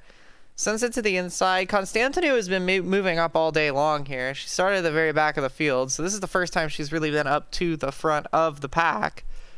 She's been slowly moving her way up. I don't really think... I mean, she comes up just a little bit, but I don't... Oh, you see she gets on the curb. She grabs the curbing. Well, I don't know. It doesn't kind of look like Sharp closing her off. Yeah, but I don't think Pelletier really expected her to be down there, which, I mean, that doesn't make it not her fault, but I don't think Pelletier really expected for Constantinou to hook the curb in such a way that she did, and I think it really caught her off guard. So, an unfortunate situation, but yeah, Pelletier, I mean, yeah, Bia is there. There's no question about it, and I'm afraid that Lily just kind of runs her out of room here. And I think the reason that Bia was even down on the curb is because you could see the hesitation beforehand. Already once there was a little bit of hesitation here. Looking at one more time, kind of pushes Bia down, and Bia's got the nose in there. She knows she's down there. Yeah, I think they both knew that she's down there. It's just, I don't know if she thought she had a little bit more room or what, but unfortunate situation though. The saying we haven't used yet today, but this kind of is a good scenario of it. You pinch, you pay. Yeah, absolutely, yeah. And that's a perfect example of it. You pinched, and especially on the exit of turn 4, a corner that you already want to snap out of in these cars. Yeah, and the other thing is you can't just bail out of the throttle quite so easily either, because if you do that, you know, it's you're gonna spin yourself out. And Bia was there. I don't think Bia does anything wrong. She gets a good run. She gets her nose in. And she was given all the room she could. Yeah, she can't go any further than the grass. She's got 2 tires on the curb and a Gen 7, which is already a bit of a disaster in its own right. So Absolutely.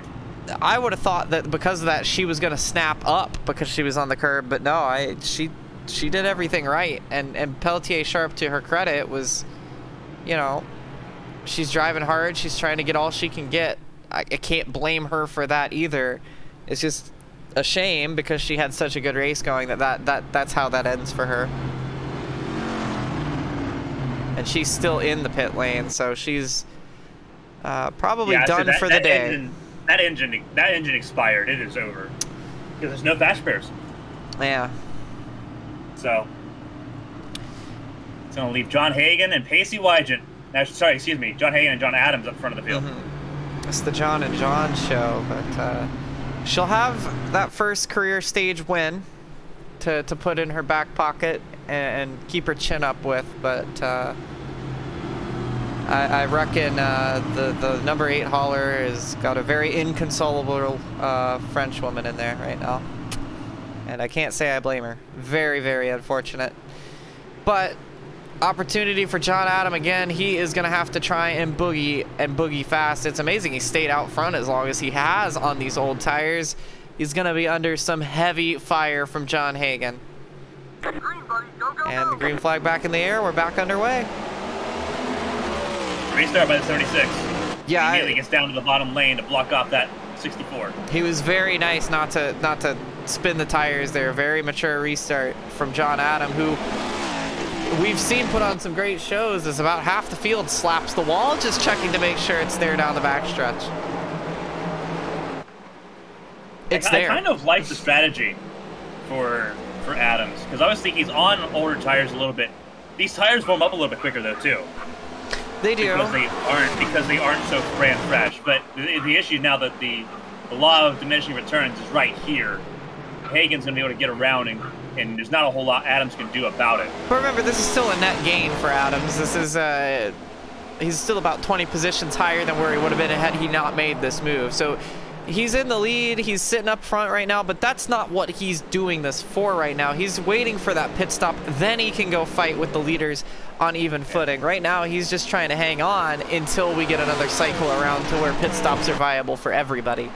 Then he'll come back down, and then he'll be back in the fight. So right now, it's damage control for the 76 machine, but this is exactly what Hagan wants to see, especially when he gets a little loose right there, because now fighting with Bia Constantinou is going to allow Hagan to get a little bit of room to run.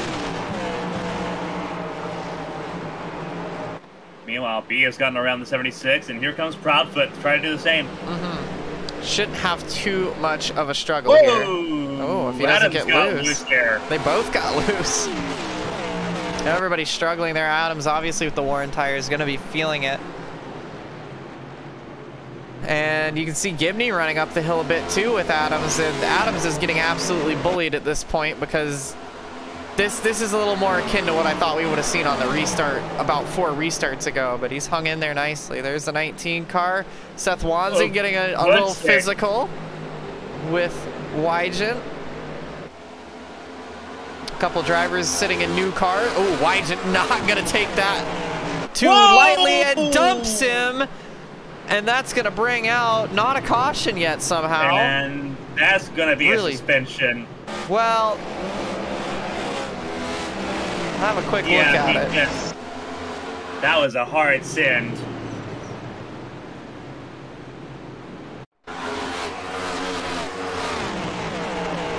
I think there's a little bit of wiggle room in there, if I'm being honest, Carmen. I think he just tried to cross him.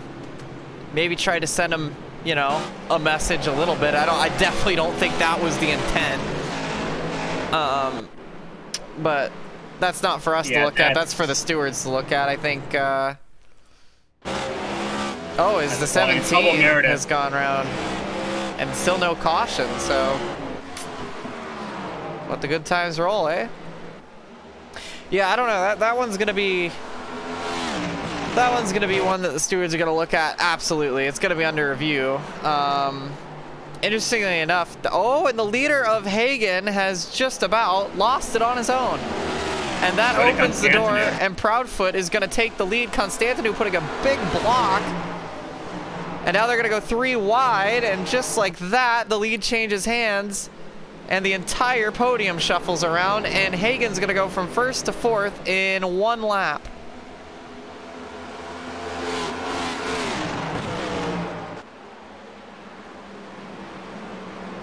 I believe the front clip of that race car is still sitting against the safer barrier in turn number 1. I'm not sure, but considering he's still out there turning laps, that fender may still be sitting out there. I don't think the drivers can hit that debris. They've taken that out of the iRacing service, but there could still be some debris laying out there. But Wygen definitely going to be taking a trip to the big red truck after this one, whether it was intentional or not. It was either a pretty bad act of intentional dumping or a pretty big misjudgment, one way or another. There's some questions that are going to have to be answered by the rookie. Filling in the shoes, the number 24 car quite nicely, eh? Maybe too well. Yeah. Kind of goes back to what we talked about. One comes out, another comes in. Is suspending drivers really the answer?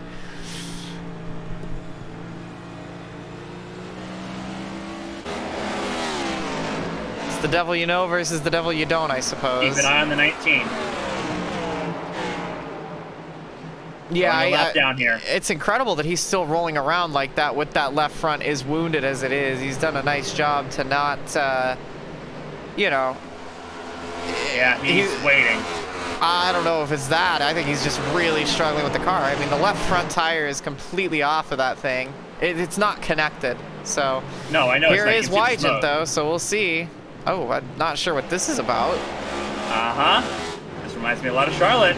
Yeah, and he swing and a miss. Swap. Yeah. Told you it was going to happen. Now this is where where, give it a shot. Yeah, they got to park the 19 though, I think. Yeah, they should probably park the 24, but I don't blame him. But like, you know, and now he's gonna stop there and Alt F4. So I think as much as Wygen earned it, 2 wrongs don't make a right. Absolutely, you can't, and that's what we talk about. We have these caution fests. I don't blame him in the slightest. But no, I would. But it's that kind of behavior that's allowed to happen is why we have 20 cautions a race, because people are allowed to do that, and that happened all through last season, and all it does is just cause issues. Yeah. Again, I'm a racer. I get it. I don't blame him for a second. I would have done the same thing. Yeah. And I think he knows he would have got parked for that because he parked himself. But that's the thing. He had to park himself there and Alt F4 himself. I'm glad that he had the wherewithal. He gave it a shot, missed it. He's like, I'm not going to do it again. Well, he should. Obviously, you expect him not to do it at all. I think the bigger picture is that shouldn't happen to begin with. I think you saw it coming. I really didn't want it to be the case. We all saw it happening. And there's a lot of things that shouldn't be happening, but we're there. So yeah. Nothing's out the window. Everything is sort of imaginary and flexible. But again, that doesn't make it okay.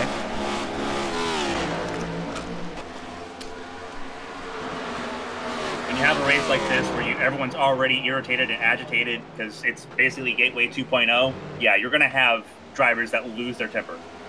That's what happens when you try to promote the you know, entertainment. Yeah. I'm not going to say a whole lot about it, but I think everybody kind of, everybody, you know, every driver on the track and in the every fan of the grandstands kind of understands what's going on here. It's just, you don't like to see that. What you do like to see is a battle for the lead, though. And right now, Constantino trying to mount a charge at Proudfoot. Sosi's moved up to 3rd in the meantime. And Height inside the top 5 for the first time tonight. Adam's still sitting there in 6th place. Not bad so far. Yeah, I'm surprised that he's hung in there as well. He's going to have to pit soon, though. He's got to make it to about lap... If he can make it to lap 115, he's good. And that's the big question mark. Well, if he can. Two should be things able to make about it to lap that. 120. Two things about that. One, there's going to be more cautions, without a doubt. And two, there's going to be more cautions at the end. I don't think you're going to be safe at 115. I would want to push it as long as possible there so that you can get some green-white checkered insurance. Because remember what happened at Pocono? We had the whole field had to do a fuel cycle because they all ran out under caution. Yeah, I mean you're hoping for the best at that point because he should make it to lap 120 easily. He's been in lap 59 and we've had caution since, so he should be able to make it to lap 120 easily. I think it's more about the tires and the fuel, but yeah, I mean, he's just hanging in there. I mean, credit where credit's due. He's the only one of the three that made that strategy work. Yeah. Bia trying to close the gap a little bit to Proudfoot, not able to do it too much, but not losing time either. So we take a look at the top five.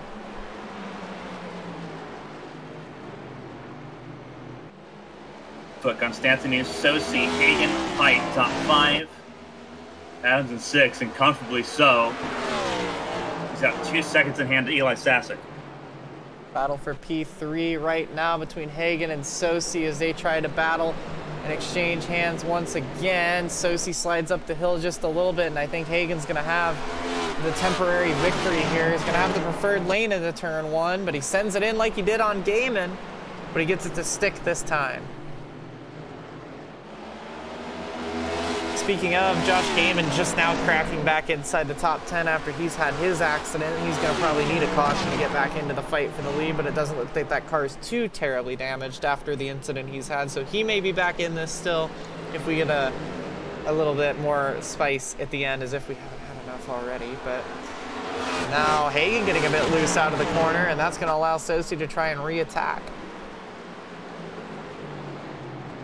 Katie Height not far behind as well, right here in this battle in case they keep slipping up. Yeah, it looks like they might, because now they are still side by side, and this is exactly what she needs to see as we ride on board now with Katie Height.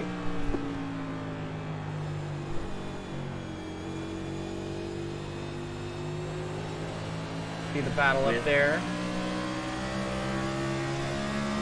This is what it looks like from P5, and this is what it looks like from P10 as we try to follow the charge back through the field of Josh Gaiman. That's the number, it's actually Eastep he's right behind right now in the 34 or 94 machine. You can see Sasek getting passed for position as well by Hunter Peach, who will now move himself up the position in the number 1 car. First time we talked about him today. Yeah, Hunter Peach trying to close that gap down to John Adams and hopefully try to get his way into the top 10, or into the top 5, excuse me.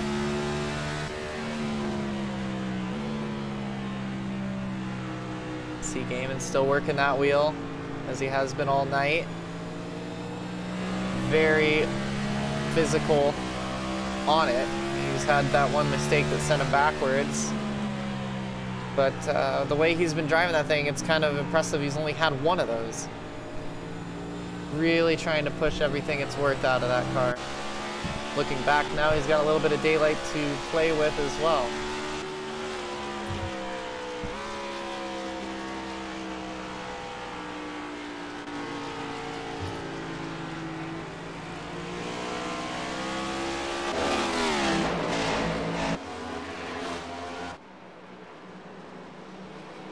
Back up front. Looks like Proudfoot opening up just the littlest bit of a gap here on Bia, as I think Bia might have used up a little too much of her tire in this stint. And here is the battle that we're kind of keeping our eyes on right now. Gaiman at the tail end of this. Peach has been repassed by Sasek, and this backs them both up to E-Step. And this is still giving John Adams some room to run. Yeah, giving him a really good gap here, over a second to John Adams right now. Yeah, Peach is going to lose some more positions here. I think his tires might be cliffing. Yep, some drivers pushing early. Some drivers having to sit and be patient now as E-Step goes through. Gaiman will follow. So it's going to open the door as well for the number 90 machine to try and sneak through as well. Mark Parkhurst and Wyjet.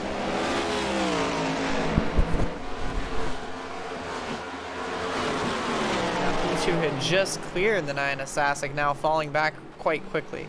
So he did all that work to get around the 9 just to fall back like a rock.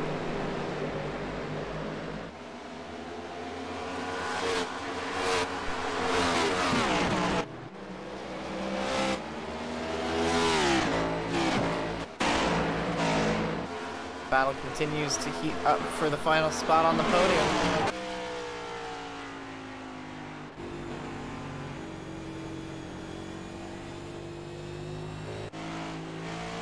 Sosi clears Hagen for the time being. Puts himself into the podium places.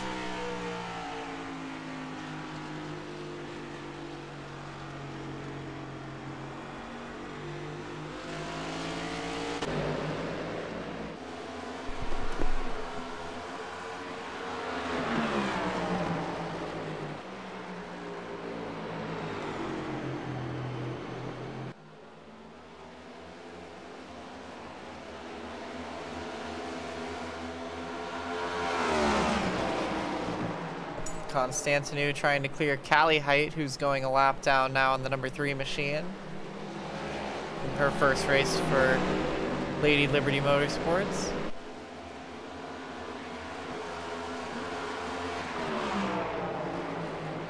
And try and stay out of the way for her teammate of Josh Sosi.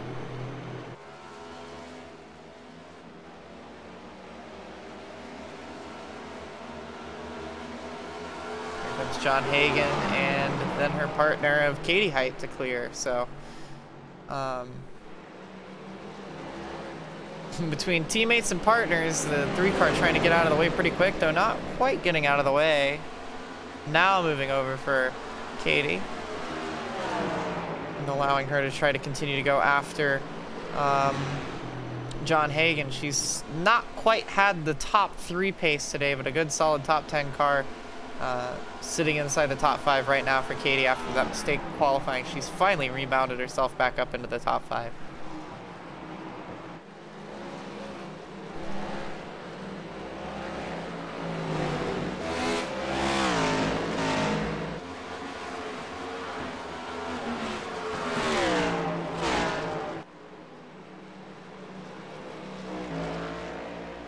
All eyes on the 31 of Brandon Proudfoot, who has extended his lead on Bia Constantinou and Josh Sosi. Time ticking away, the laps finally clicking off. This might be one of those races where the first half's a bit of a you-know-what show, and we finally get a race in the second half.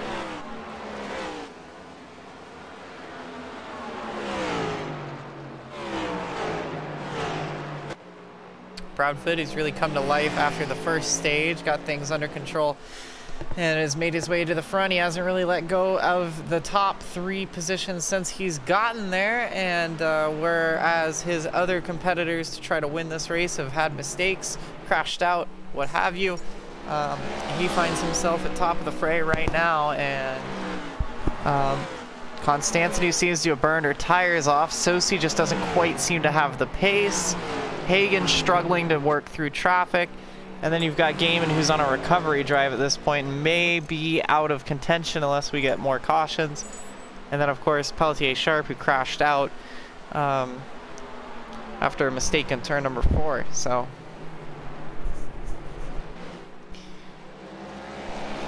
gonna be 55 to go at the line this time by.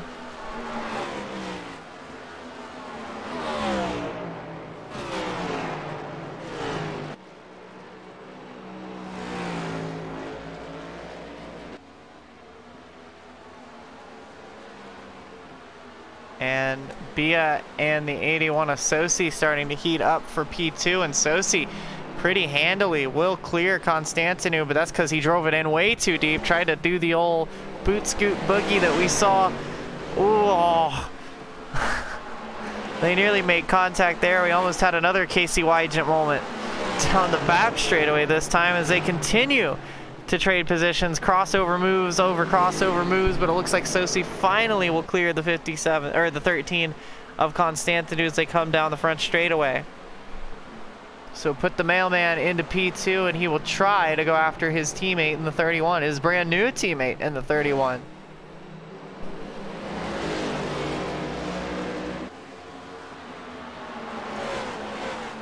Who now is going to have to start working on some lap traffic, Carmen.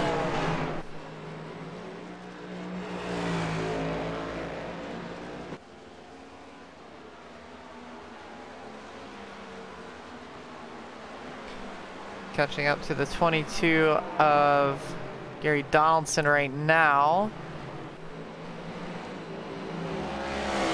And I believe it's Ellis ahead, who just smacked the wall down the back straightaway there in the Ghost Energy machine. So Donaldson going to stay out of the way and stay on the high side for the race leader.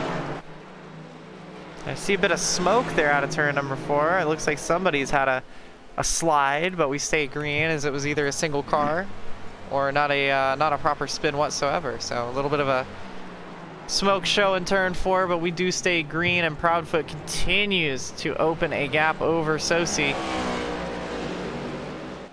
So we're down to the final 50 laps in just 2 more.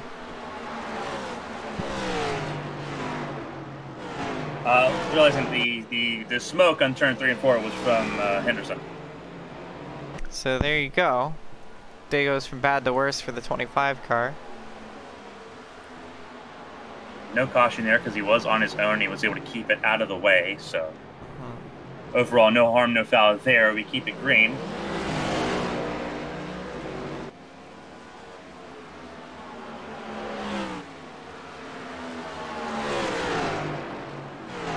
Ellis stays high and allows for Proudfoot to sneak through on the inside lane as he continues to open his lead.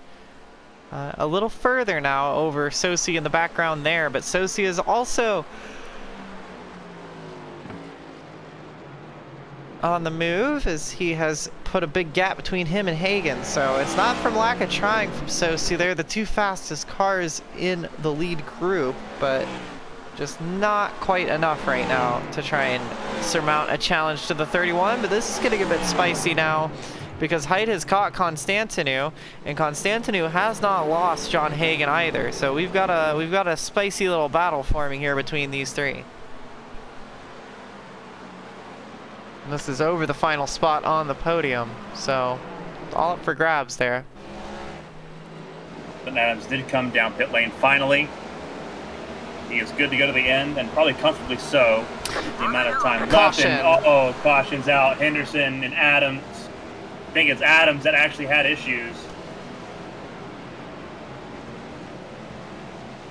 And Adams is immediately towed back to pit lane. Yeah, he's spun it there. What has happened? Oh, well, he spun it, and I think he just towed to get out of everybody's hair there and not cause a big problem. Henderson had to come to a stop. Yeah. So I think that was a bit of a sportsmanship delete. I wonder what happened. I guess he probably just lost it coming out of the pit lane. Yeah, here comes... Oh my goodness. Well, I don't know what Henderson was doing there. It looked like Henderson stopped at the pit lane to try and let him go. And Wygen had to... I mean, they all had to scatter. Wygen hit the wall. So I don't know what happened to Henderson. He's coming out of the pit lane and then comes to a stop. I guess I don't know if he's waiting for a clearing, but Adams tried to get around him and then was on a goofy line because of that. Caught the curb, spun out in a panic, and then hit the inside wall. So I don't really know about that one. Because Henderson is 2 laps down. Or, no, not 2. He's more than 2 laps down. So I'm not sure what happened there. To say I'm confused doesn't quite sum it up. All the lead lap cars pit. These are the lapped cars that have stayed out. John Adam is probably going to be fuming about that one. A little bit, yeah. Because you lose 2 laps here on pit lane. Yeah, I can't blame him. I'm confused. I'll have to figure out what that was all about, because I'm mostly just confused what had Henry. I don't know if he had a problem or what to have him stop at the end of pit lane like that. So, yeah, I'm confused, but nevertheless, caution back out again, and we've had our green flag stint, we've had our fun, Carmen, and I think from here on out, it's about to get stupid. I'm glad we're both on the same page on that with 45 laps to go and counting. The trends don't lie. I really wish they did, but they don't. There's a reason they're called trends. I'm tired of Larry McNuggets. I'm tired. The biggest shame of that is that was going to kick off a string of green flag pit stops, and I was very curious to see how John Adam was going to cycle into all of that, because he would have, not really by design, but just by necessity, would have undercut the field by a lot. So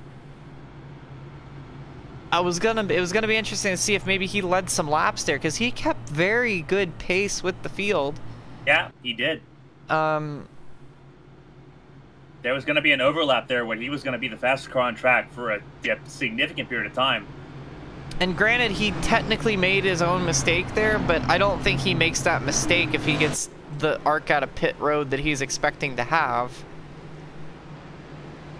I'm still trying to piece together what made the 25 car stop. I'm not going to put that on Henderson completely, because you have the ability to correct yourself before then. He just didn't quite lift on that. Like, you can be a little bit more trepid on that pit lane, because again, like, I think the thing is, well, you see how the pit lane funnels up there. We know how it funnels up, and to his fairness, Gaiman's already, or Henderson was already several laps down and parked in the middle of the fast lane. He didn't really pull off to the side. I don't think he knew Adams was in the pits, honestly, or else he probably would have tried to do something about it. But Adam has got to get out of there as fast as he can. So yeah, I'm not so sure about that. Bit silly, but we've seen worse tonight. Green flag back in the air. It's Sosi and a very squirrely Hagen, who is gonna lose the back end, and Height gets turned. And there's the 14th caution of the night, and that's a big one. There's all of Aero Motorsport right there in the wall. So, hi. If I speak, I am in big trouble. If I speak, I am in big trouble. Oh, wow. Not sure what happened there.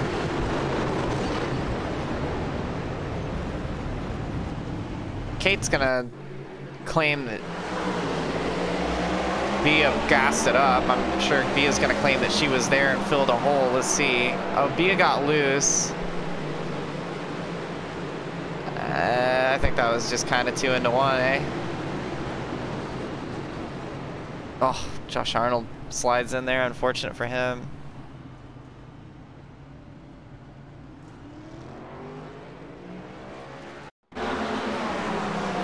One more look at it.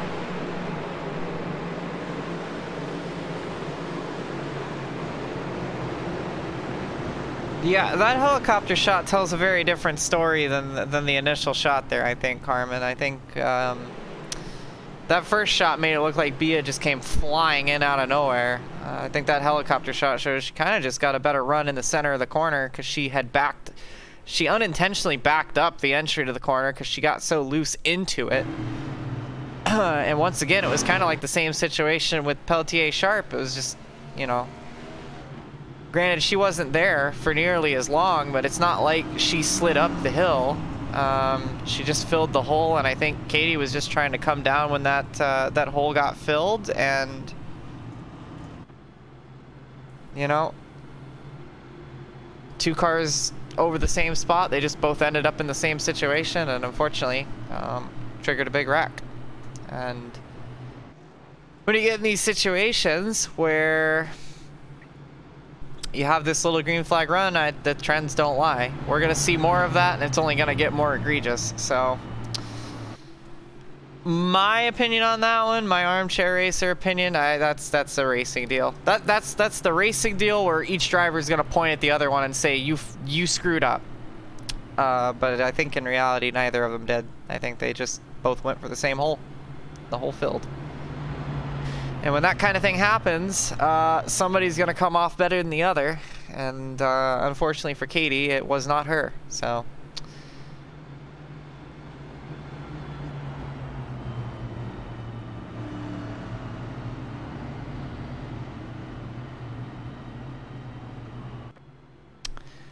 But feel free to differ with me. I'm beginning to get to the point, you know, we have these conversations where sometimes, you know, you're the first one that kind of breaks and it kind of enters a comedic effect.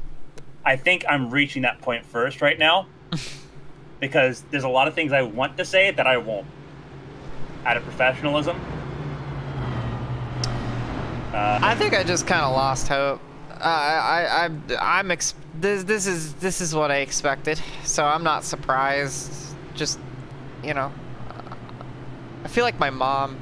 I'm not really surprised. I'm just really disappointed. Yeah. I've Carmen, been that way it's my for a turn bit. on the brain cell. Yeah. I think I've surpassed disappointment at this point.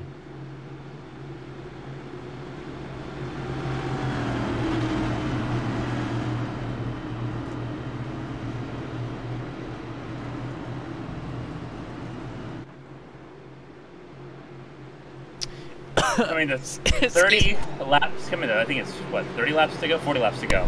40 to go at the line this time. Yeah, 40. It'll be 39 to go, yeah, technically.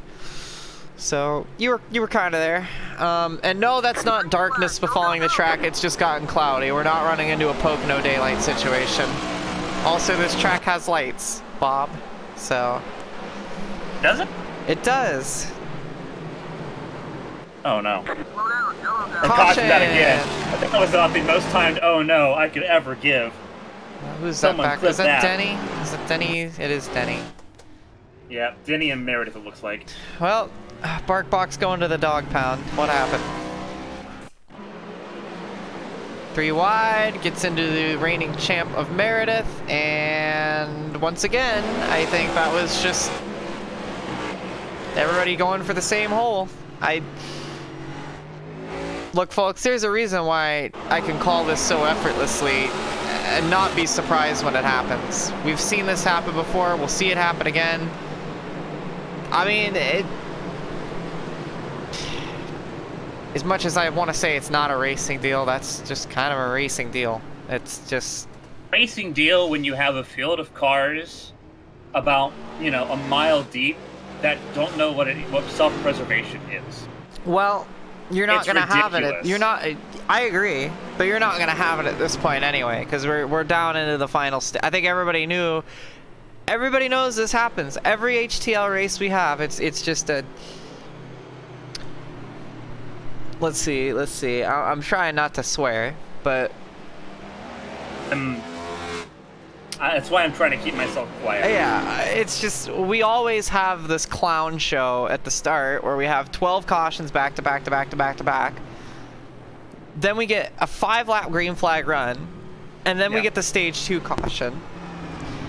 And then we wreck. And then we have like a 20-lap stint of green flag racing, and then somebody wrecks for P last.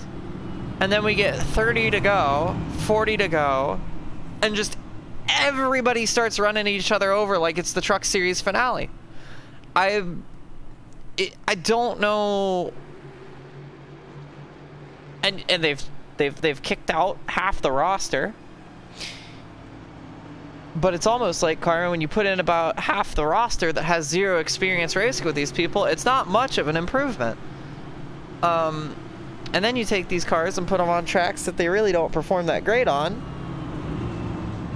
It's almost like that's not helping things either. And then you get these situations where guys can beat the tar out of each other down the back straightaway during green flag racing. And no one's going to see a penalty from that. Unless they've finally taken a stance on that, because nobody got penalized for that kind of thing all of last year. We had people wrecking each other on caution once every week and nobody got penalized for it, which set the precedent that that's okay, which it is okay in this series. This is what you get. And, you know, that's that's me as a racer. And I'll say this much, if I paid the $100 that I paid for my charter to race here, then I'd be pretty pissed. And I think that'd be the understatement of the century to say that I'd be a little upset.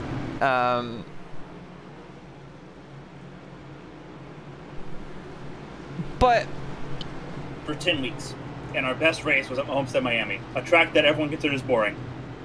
I think a lot of drivers need to look in the mirror and figure out what they want to do, because right now, as you mentioned, Clown Show, they are the circus. The shame of it is, again, this doesn't take away from the top 10 drivers we have.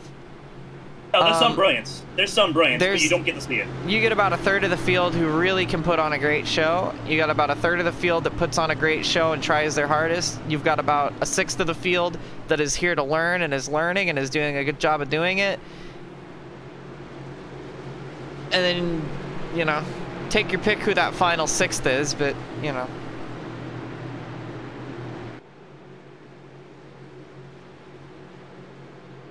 Green flag, go, go, go! Green flag back in the air. But for how long? It's up on the broadcast or not, but we have had about as many cautions as we have lead changes tonight. And there we're wrecking again. Susie goes around, and now we have as many cautions as we do lead changes.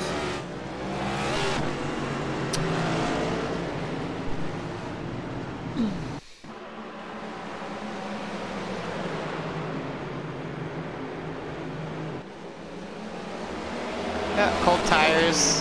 Just lost it. Gets on Gaiman's nose. There's Boone, gets a good piece of it. Sosi never really went all the way around. Good avoidance by Gary Donaldson there to stomp on the binders, not ram into the back of the 81. I will give the field one thing. We've not seen too much ARCA brakes tonight. When there's been a wreck, everybody's done a pretty good job about getting out of the way, so we've not seen a 25-car pileup. But that being said, there's still 30 to go. Wouldn't... But, yeah, I don't know.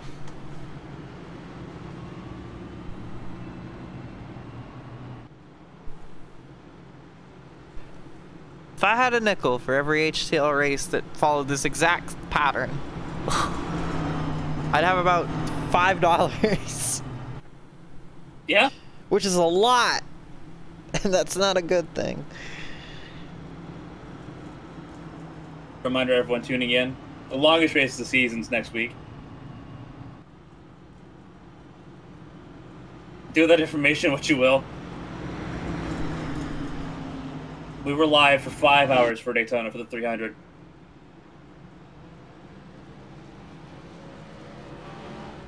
I should say, because I did the pre-race and post-race. Obviously, we're not doing that again.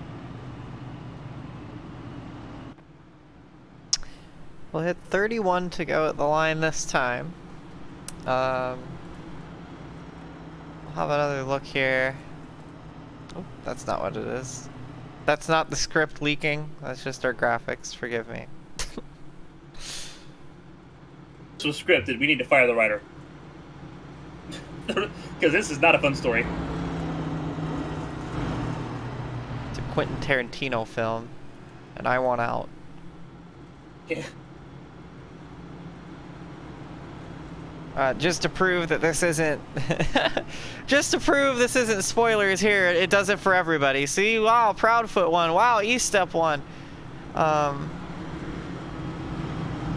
Oh, wait, it just does it for the race leader. My bad, my bad. For the race leader. Yeah. It's not the script, I swear. I swear. Proudfoot's typically good at these races where there's chaos. He won Gateway. It's a shame because he really is. It's a shame because he really is a talented guy. He's a talented driver. He's a fantastic driver, but you'd never know it. Yeah, these races you just don't get to see it. He is one of the best short track drivers in this field. That's why he's been able to stay out of all the chaos. He was a really good pick that Kevin Gimney Jr. picked up to replace him in that seat. Like a really smart option there. But unfortunately, these are the races that he looks forward to the most, and unfortunately, these are unfortunately the races that people just can't do.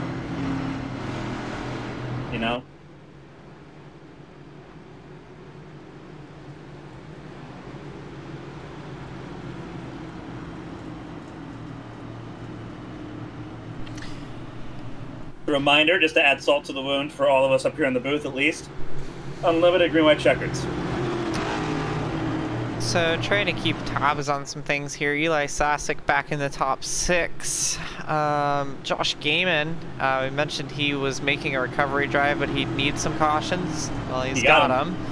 He now sits in 4th and is definitely back with a shot to win this race still. Hunter Peach is in 5th, and he was pretty strong before he fell off the face of the earth, but he's got a good short run car, so everybody in the top 6 can win this thing. The real big spoiler right now is E-Step, who kind of has appeared from nowhere. Everybody else has kind of been in the mix all day long. Green, buddy. Go, go, go.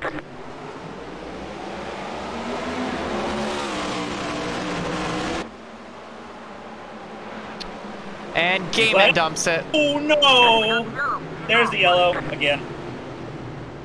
And unfortunately, this is another situation where his worst enemy is himself. Speeding penalty left side of Phoenix. Nose into the wall here.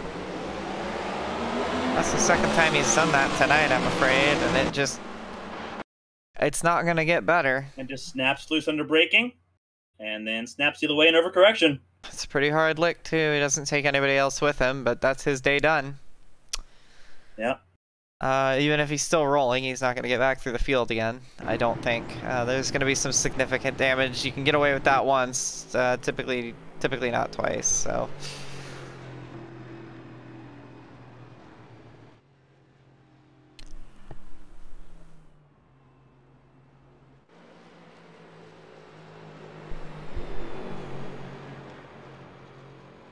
Carmen, have you ever watched Family Guy?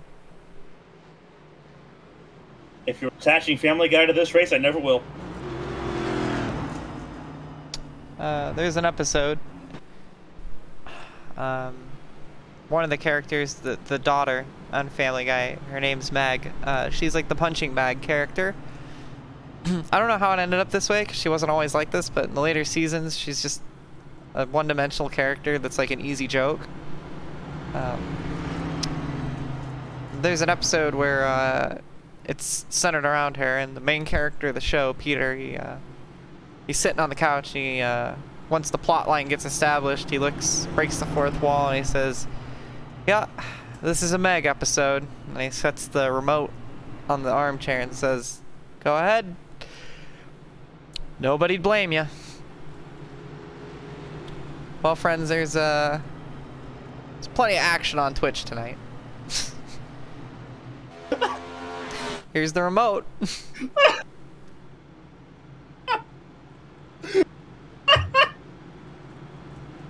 Oh my, that's okay. That's good. That's good. All right, I'm sold. I'm sold. This is I'm sold. This race has been a it's been an event. It's been one of the races of all times.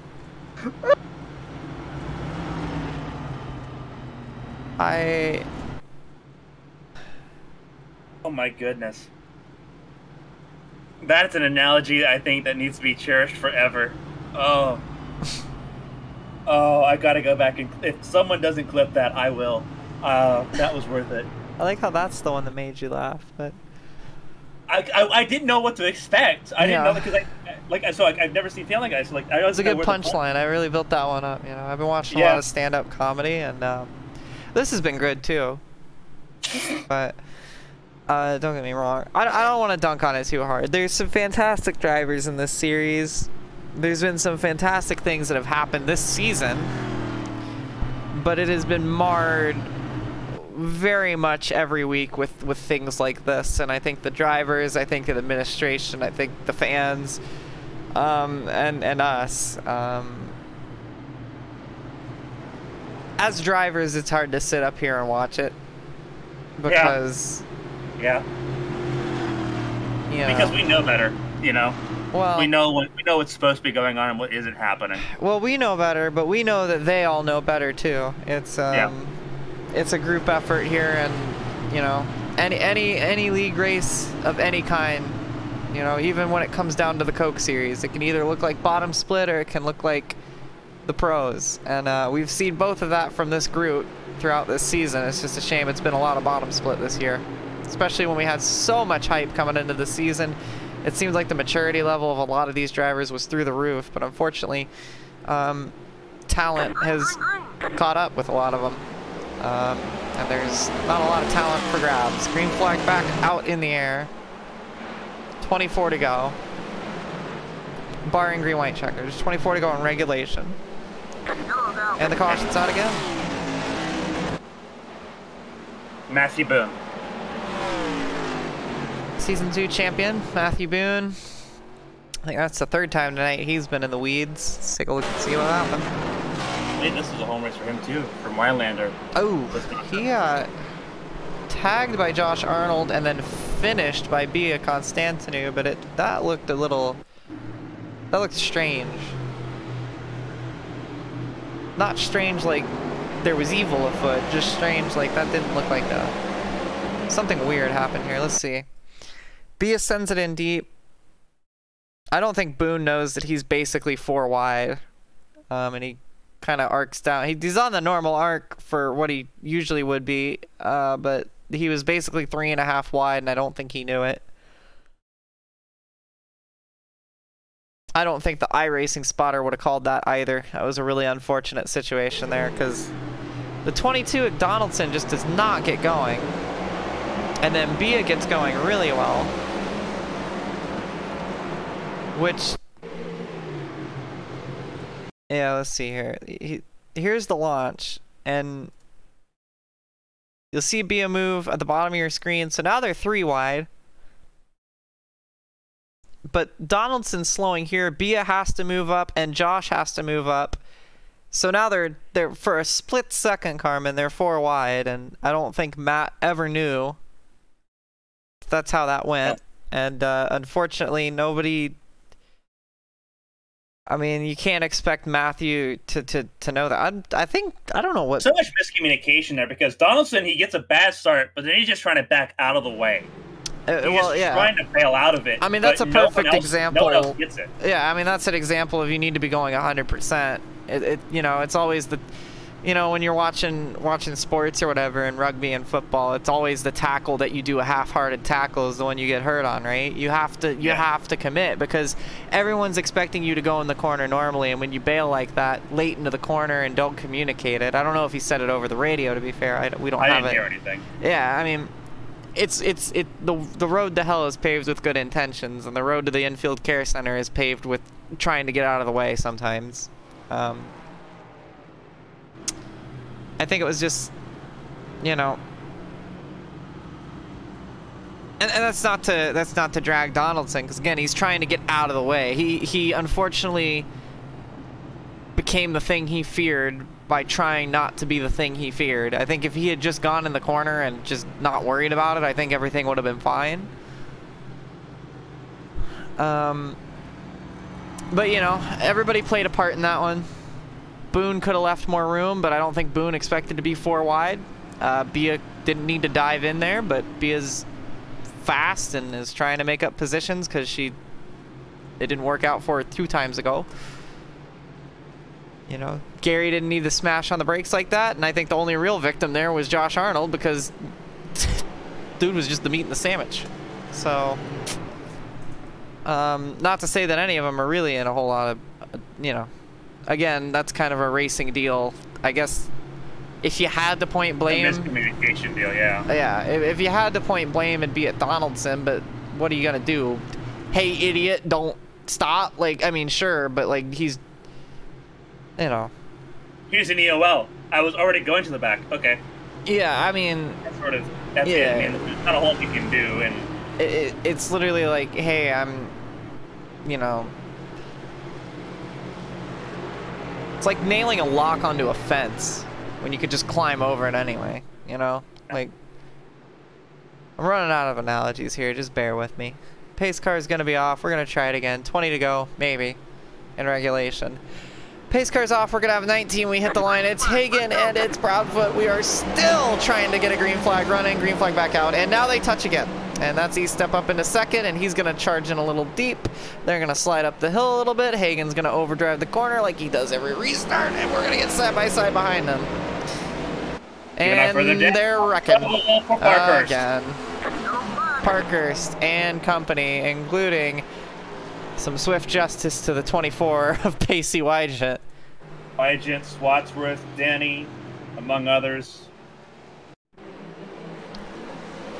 Wygent got a little bit of a bump there from Sosi, but I don't think he was the first one around. It was the Meyer-Shank. Oh, they just everybody lost it. We just used up all the talent on that one green flag run, and then everybody just ran out of... I don't know what even... I don't even know what to say about that one. It's just everybody lost it at once. The 90 car... That was a big one at Milwaukee. 90 car is going to get loose on the bottom, I think probably because he hit the curb. Yeah, definitely. He hit the curb and bounced it a bit strange. But I think he just kind of lights it up still. It's after he gets off that transition on that other bit of the pavement. I take that back. It wasn't Poznansky that lost it. It was Sosi that turned him. So, my apologies. And then here comes Caleb Eichler and all of the inexperience that sweet summer child has. Really good avoidance by, Katie there. Both the heights, honestly. Heights, yeah. Katie just led the way, and Kylie's like, yep, lead me through. Well, that's the best thing she can do, is just... It really is. Because either you're both done or you both get through.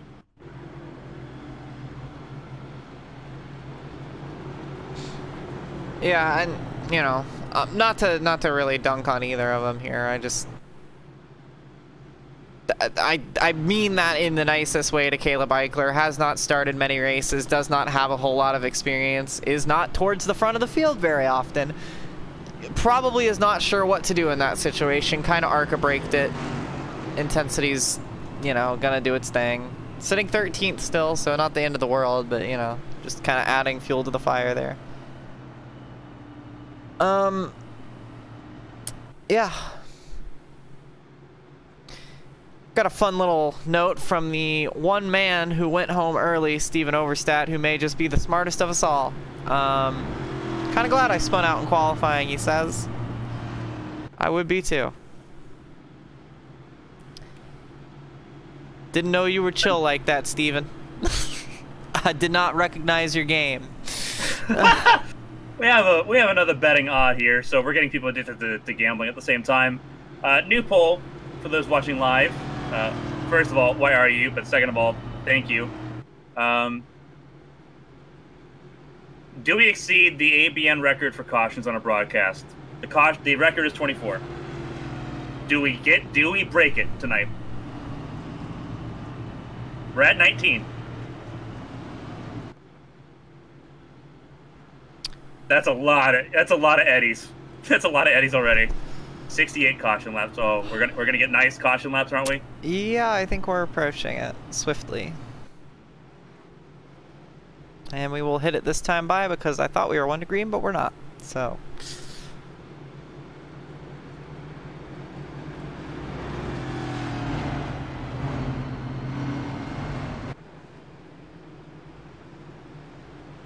By the way, our Family Guy reference there that you got me cracking up at has been immortalized. I think Lena Thompson on vacation doing some amazing work.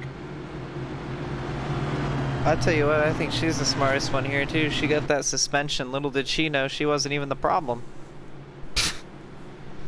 Let's not get that far. She got suspended for intentionally wrecking somebody. Nah, but yeah, well, we already saw that today. We know that's gonna be... Yeah, we have seen that today. Yeah, that didn't stop anything, did it? Wow, great. It's almost like when you go a whole season of letting it be okay that it's, you know, one... The buck stops after 18 more stops. Yeah. Coming to 14 to go. Oh my goodness. Getting ready to come back to green. It's Hagen and Robson leading us to the green once again. This same front row for multiple restarts. Peach drifts wide. And we'll lose spots in the process. Oh my And Hagen God. gets turned around. And caution comes out again. Number 20. This time the race leader. I can't believe you just did that. I mean, yeah, you just dropped it. It's that transition where you get off that fresh pavement on that old pavement, and he'd been flirting with it all night, and it just seems like when it mattered the most, he just dropped it. He is going to be absolutely beside himself. He is going to be absolutely fit to be tied for that, and I don't blame him. That is a mistake that he watched every single one of his competitors make tonight. One that he has almost made tonight, one that he knew not to do, and unfortunately, he's just done it in a situation where he no longer can recover from it, and he is going to be absolutely beside himself. He'll be 23rd on this restart. I hate it. I hate it for him, because that is a feeling. When you watch every other person around you do it, and you know not to do it, and then, oh my goodness. And I mean, you can tell from the body language in the car, he's not, I mean, in looking back, like, Hagen, if it wasn't Hagen, it was a good chance it was going to be E-Step and Proudfoot. I know, they were trying to wreck each other too, yeah, I thought they were. I really, golly, man, that's a really tough pill to swallow. I mean, that's a fucking, oh, gee. Dang, I'm sorry, my racer side came out. That is a horse pill to swallow. I feel so bad for him, because that is, you know what, we almost got through this one. Listen, that is the worst feeling as a race car driver when that happens, because especially when he's done well all day long. It is up there. That and the Pelletier Sharp deal, those two are just right up there. Having career days and that kind of thing happens. I do apologize.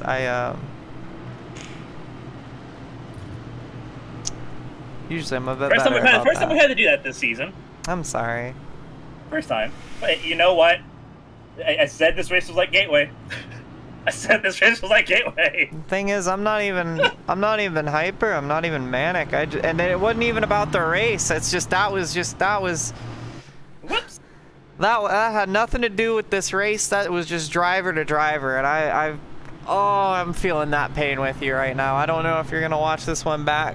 I hope you won't, because every time I watch back something like this, it never helps. So if you're watching this back right now, don't. But I feel it with you, man. My heart goes out to you. That is a man.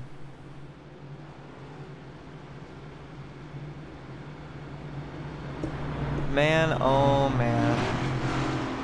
So you get Proudfoot, E-Step, Blowers, Eli Sasek, Hunter Peach.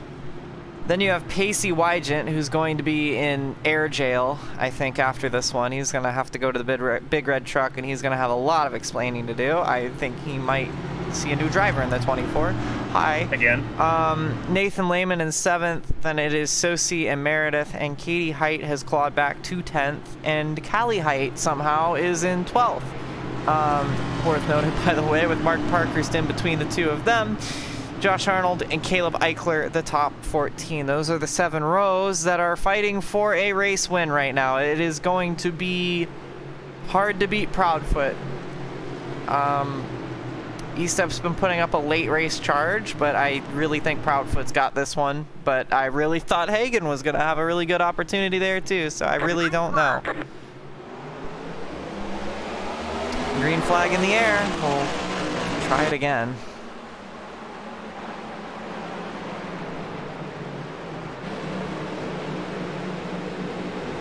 Proudfoot is clear, and Bobby Blowers has moved into P2 unbelievably.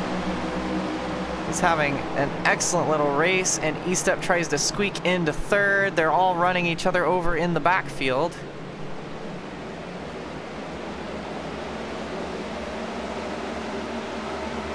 Battle for P2. E-Step had a look on Blowers. Blowers was not going to buy the dummy. And here is Peach trying to make something happen as well now. But it's all behind Proudfoot, who has been the dominant car of the later half of this race. Has been kind of the class of the field today, without a doubt. And he is the deserving winner of this group, but, you know, there's a lot of... 7 laps still feels like an eternity. Oh, yeah. And I have a very high feeling that we will not end this race under green, and we won't. Yep. There goes Height, and once again, there goes... That was John Hagen, and I think he's had enough. That was the frustration compounding, and yeah.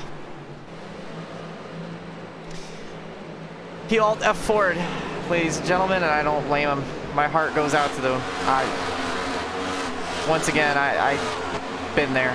That is the toughest pill to swallow. He's just gonna get in here and overdrive it again. He's gonna do the same thing that he did a minute ago, and now he's frustrated. He's done it twice now. Ooh, and he just involved too. He just ruined someone else's race in the process. He just alt F4s. And you know what that is, Carmen? That's driving angry. He's mad. He's trying to make up time. He knows that he screwed up here, and he's probably coming in this corner and thinking exactly, I better not screw up again in this corner, or so help me God. And as soon as he's thinking about that and not driving the race car, it snaps, and you're not saving that. So Height and Poznansky and Donaldson gets the teeniest bit. Callie Height gets dumped. Not that she's been having a great night tonight anyway. She was involved in one of the very first cautions, but not her fault. But yeah, that's a shame.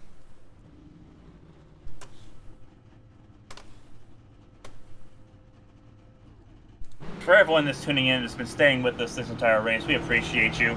I can't understate that enough. I appreciate you personally. It is... These races are so difficult, but you all being with us and being a part of us and supporting us. Not how I wanted to celebrate getting closer to our 3rd anniversary, but we appreciate the support nonetheless. Thank you all so much. For those interested, our anniversary is on November 16th, so about 10 days from now. We have a lot of racing going in between now and then, so...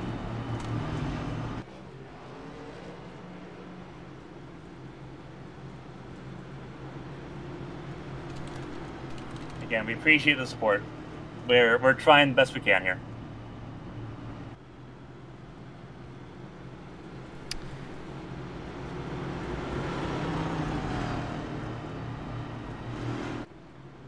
So, as the remaining cars trundle around, we'll try one more time here to get going in regulation. If we do not make it this time around, it will be an official green-white checkered, and we will be pushing overdrive for, I think, the 4th consecutive race. That's about right. So... yeah, I'm glad you guys are enjoying, and I'm glad we're making it presentable, but to be fair, that's what we get paid to do. So I guess I'm glad we're doing our jobs decently. Maybe not professionally at this moment, but...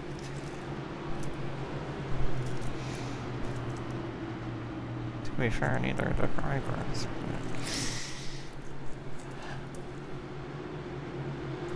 It's going to be Bobby Blowers and Brandon Proudfoot. Blowers has been quick today, but has definitely not had race-winning pace. So if he pulls this one out of his hat, power to him. It would be very Ryan Blaney-esque of him to win this race after being, you know, nowhere. But in early caution too. So yeah. I mean, he was fast for sure. He had a top 5 car. I didn't think he'd have a race-winning car, but we'll see what he can do. Again, rather be lucky than good. Y'all ever seen a natural green-white checkered? You watch HTL on ABN. Of course you know what a natural green-white checkered looks like. You don't even think it's special anymore. Green flag back in the air. 2 laps to go. Proudfoot wiggly. So is Blowers. Blowers is about to dump it. He hangs on to it. Gives Proudfoot all the room he needs. And they may just make it. Oh, my lord. Coming out of turn 4, white flag is up. It's Proudfoot, E-step, Sasek. 1 lap to go. Sent by Henderson Packers. And off into turn number 1. They're wrecking in the back. That's Hunter Peach that's gone high and wide. He's going to keep it going. They're wrecking in the back. That's Sosi getting dumped. I think he's straightened it out as well. They're wrecking big time in the back, but it's all going to be behind Brandon Proudfoot, who is going to come home and come out of the final corner to finally put us out of our misery. Brandon Proudfoot is going to win the Deep Racing 180.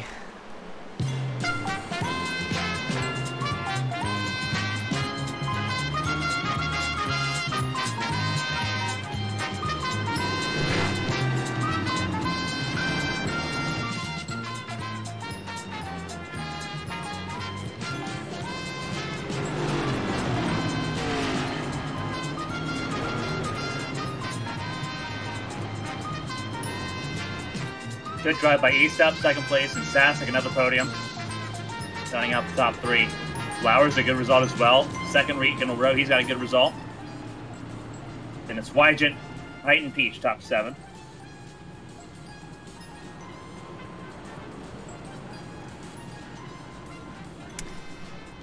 Gonna see a little teammate on teammate action there. Sosi saying congratulations as he drives the car backwards to the pit lane, and we're gonna see Brandon Proudfoot on your ABN winning moment here in HTL at Milwaukee. And not to take anything away from him, because he did have a fantastic car tonight and has very well earned this win. But much like what we see when Brandon Proudfoot wins, it is often overshadowed by, well, everyone else. But do not let this take away from the effort that he put in and a fantastic job that he's done to put in victory lane tonight. There was a lot of wrecking on the tail end of that one, but we'll see if we can't have a look at it. But honestly, we've seen enough wrecks, haven't we? I know we haven't, but it would be nice. Let's take a look here and see what happens. I'm trying to find where the white flag is. So I guess this is where it's all going to start. Is coming out of here.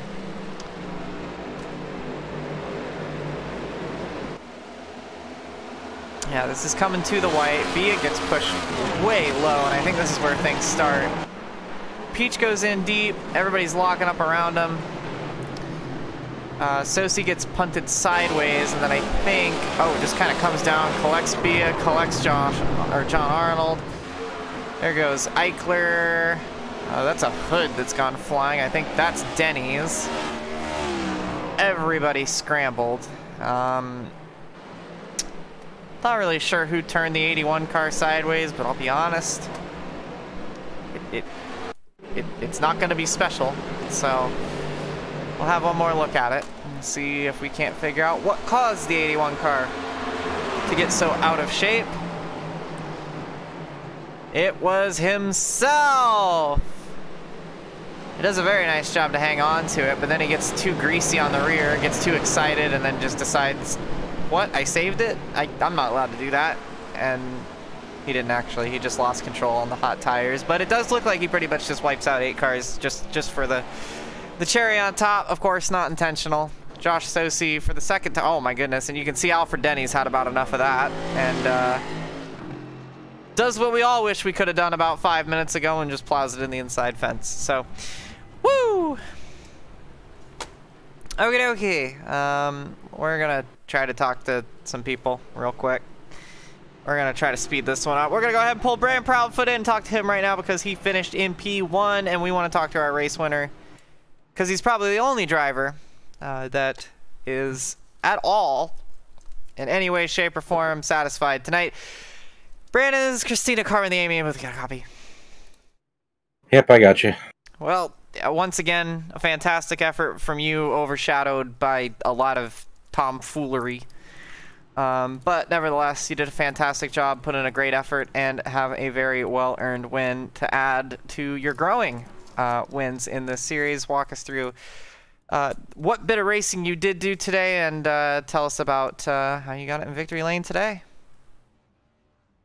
Honestly, a lot of it was obviously avoiding the chaos, but I just, with it being my first night being chartered, I just swung for the wall in qualifying. Didn't have a care in the world whether I was first or last. I just did and went and overdrove the car. Usually I underdrive it.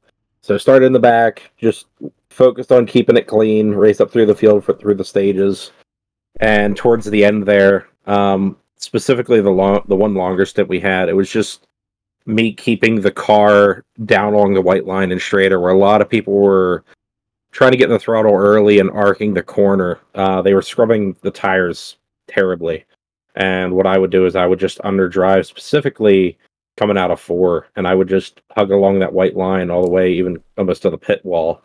And after about 20 laps, even with the caution fest, that allowed me to be able to get in the throttle a little bit earlier than some of the other guys. I know some people were staying in 4th, but me, I was able to stay in 3rd through the whole night and just have that strong straight line power along the bottom to keep going.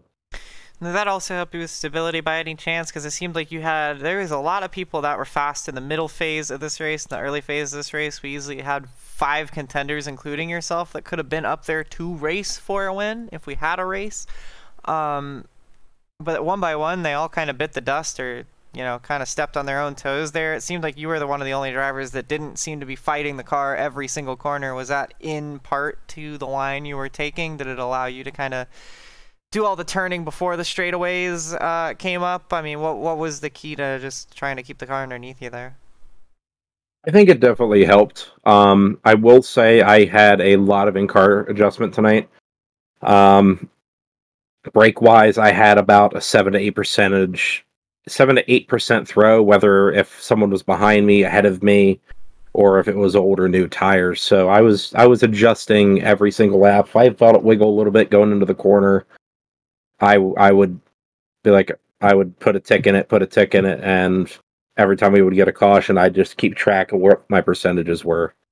So a lot of it was just active adjustment and ultimately trying to keep the rears under it for the long run, whether it was a caution fest or not.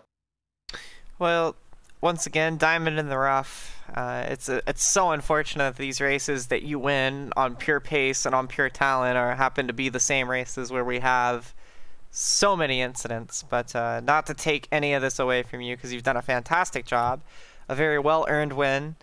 If there's anybody you want to shout out, now would be the time to do so. If not, congratulations on yet another victory here in HTL, and hopefully one of these days we could just celebrate the win. Yeah, one of these days. Actually, I have to thank a different team this week. I have to thank everybody over at Lady Liberty Motorsports for welcoming me over there. I know a lot of them just from racing here, as well as racing a few of the other leagues. And I was fortunate enough for Mr. Kevin to allow me the opportunity to race in his car for the remainder of the season due to some personal things he's going through, as well as just his overall results here. So I have to thank him for allowing me to be in the 31 car most of all. And again, Lady Liberty Motorsports, everybody over there, welcome me over. I know team swappings can be a little bit sketchy, and some people will be frowned upon it more than others, but at the end of the day, we're all racing under the same hood, and none of us sign a dotted line here. We're all just racing as a big family at the end of the day. You guys here at ABN, I'm tired, sorry. You guys here at ABN for doing the broadcast, and everybody over in HTL that does the background. Blake for doing all of his waiver rounds. I believe he got to lap 27 from 30 something. So Blake was having a little bit of fun with it, but hope to see y'all next week here. I don't know what the track is, but hopefully it is not a caution fest. Yes, it's Strawberry 300 next week. So there you go. But yeah, congratulations, Brandon, on a solid win once again, despite all the shenanigans and calamity. Definitely a good effort from you and a very well-earned one. Thanks. Got work in 3 hours, so good morning. Jesus Christ. All right. Up next, we're going to just rifle right through it. I don't think we're going to get to talk to East Up, so we're going to pull Sasek in. Eli, this is Kristina and Carmen in the ABM booth. No, it has not been burned down by the angry mob in the grandstands. Do you have a copy? I do. Well, you, much like Proudfoot, up front most of the day, had a really solid run. Despite the shenanigans, don't want that to totally overshadow what a great effort you had today. Another podium as well. You've been really on a hot streak lately. Walk us through the part of the race that wasn't behind the pace car, what you did and how it was. I had really low expectations for this one. I genuinely despise this track. I don't know what it is. This track just does not sit right with me in whatsoever. It's very, I think it just doesn't work for me. I can't really explain it, and I wasn't really expecting much. It's just if I can get away with a top 10, that's okay. Practice was all right, and then once I hit qualifying, I put it on P4, which was I wasn't expecting, and then to get P3 again was I think a big step in that. I just wasn't expecting to be that good here. I was expecting maybe to be like top 15, a top 10, but I think we ended up having, I think I learned a lot throughout the race. I mean, the long run definitely helped me just kind of understand, and I think I got a lot faster, and then just generally gaining speed over the course of the race. And I mean, I think maybe we could have had a shot at the win, but I mean, I'll take top threes. I think I've got like 5 or 6 top 10s in a row now. So, I mean, that's pretty solid to me. As long as I can keep staying keep that consistency, that's fine by me. Yeah, absolutely a solid run. You led a lap today. You started in 4th and ended up getting to P3 and onto the podium. Never dropped below 15th either, so a solid run for you all around. If there's anybody you want to shout out, now would be the time to do it. If not, congratulations on a P3 and leading the flag for Ascent tonight. Yeah, first of all, thank you to everybody at Ascent. Joel, Caleb for filling in on the 99, and then Casey Ellis for filling in on short notice on the 91. I had to get that figured out during work today, which was not fun. Just everybody at Ascent. We got Selena back next week, so finally a little bit of normalcy and not trying to figure out what the lineup's going to be every week. I think everybody that runs, we could definitely put on better shows, and I'm hoping that's the case. But I think it's the people that have made the league what it is, and it's just hopefully we can improve it. I mean, it's good racing when we get green. So, and then my grandparents as well, who are always watching and supporting, just everybody who watches the stream as well. Alrighty, well, congratulations, Eli, on another podium and a great run tonight. Despite the calamity, it's a very solid night for you. Congrats, and we'll see you next week. Yep, thank you.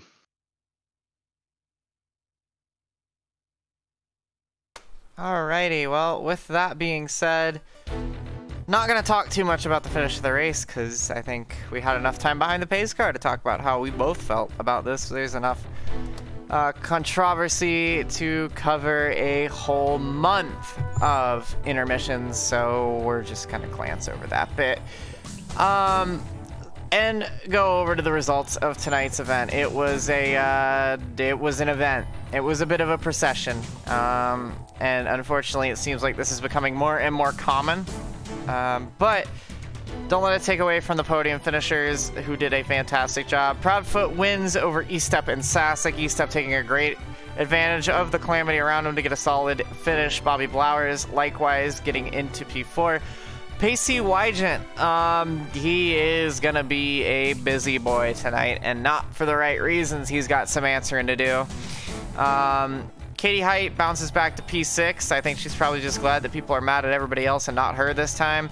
Hunter Peach slammed the wall. Little Hale Melanie ends up 7th for his troubles. Nathan Lehman in 8th.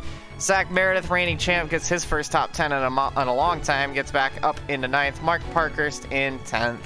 So we keep looking down the field. Gary Donaldson, he was at the back of the field for most of the day. Came back when it mattered. Ends up 11th. Matthew Boone 12th. Casey Ellis, great job as a fill-in driver, as we heard from Eli, in 13th. Shad Swatsworth 14th. Scott Poznanski 15th.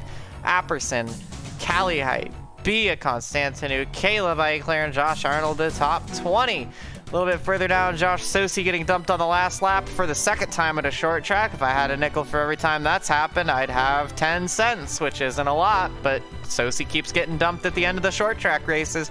He'll be the last car on the lead lap in 21st. Then it's Alfred Denny, John Hagan, Josh Gaiman, Blake Henderson, John Adams, Joel Rodriguez, Seth Wansing, Lily Pelletier Sharp, and everybody else who stepped on their own toes tonight, along with Jared Merchant. And to round out the finishing order, it's Britton, Morris, Santiago, Breo, Trout, Dylan McDonald, and probably the smartest of them all, Steven Overstat, who failed to qualify. Well done, lad. You were the smartest of us all.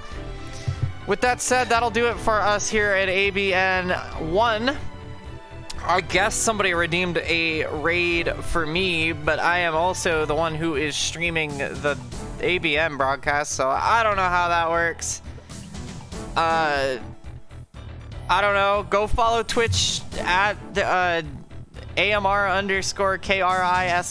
We'll be streaming City Skylines 2 coming up next. I don't know, shout out or something. There we go. Yeah, cool. Woo! Honestly, I got you covered. Thanks, babes. Thanks for sticking with us. It has been an event, and it wouldn't have been nearly as bearable. It wasn't bearable, but it would have been way worse without you in the chat, keeping us going. I hope you at least enjoyed, and yeah, other than that, we'll see you in Charlotte, I hope. We might not be in the booth after a night like this. Who knows? They might be mad at us for saying things, and I don't know. I probably am going to get fined for the F-bomb. I'm not very much looking forward to that. But hey, it's all right. This happens. That's live TV. We'll talk to you next time. We hope you have a fantastic week. We'll see you in Charlotte. Plenty of stuff coming up on ABN. Carmen, you want to cover that before I end things here? Tomorrow night, HTL Truck Series action. I'm right here in Milwaukee. Thursday night, it's ABN High Formula competition. We will not be live for that. It'll be at Charlotte. So if you want to jump in, feel free to visit our website, abnesports.com. And then Saturday. Actually, no, that's it for this week. Very light week this week. Well, there you go. Be sure to hit that. Follow us on esports on ABN on Twitter. Follow Carmen on all of her socials. Follow me on my socials. Blah, blah, blah, blah, blah. May God smile upon you and the pace car stay in the pit lane. We'll see you next week at Charlotte.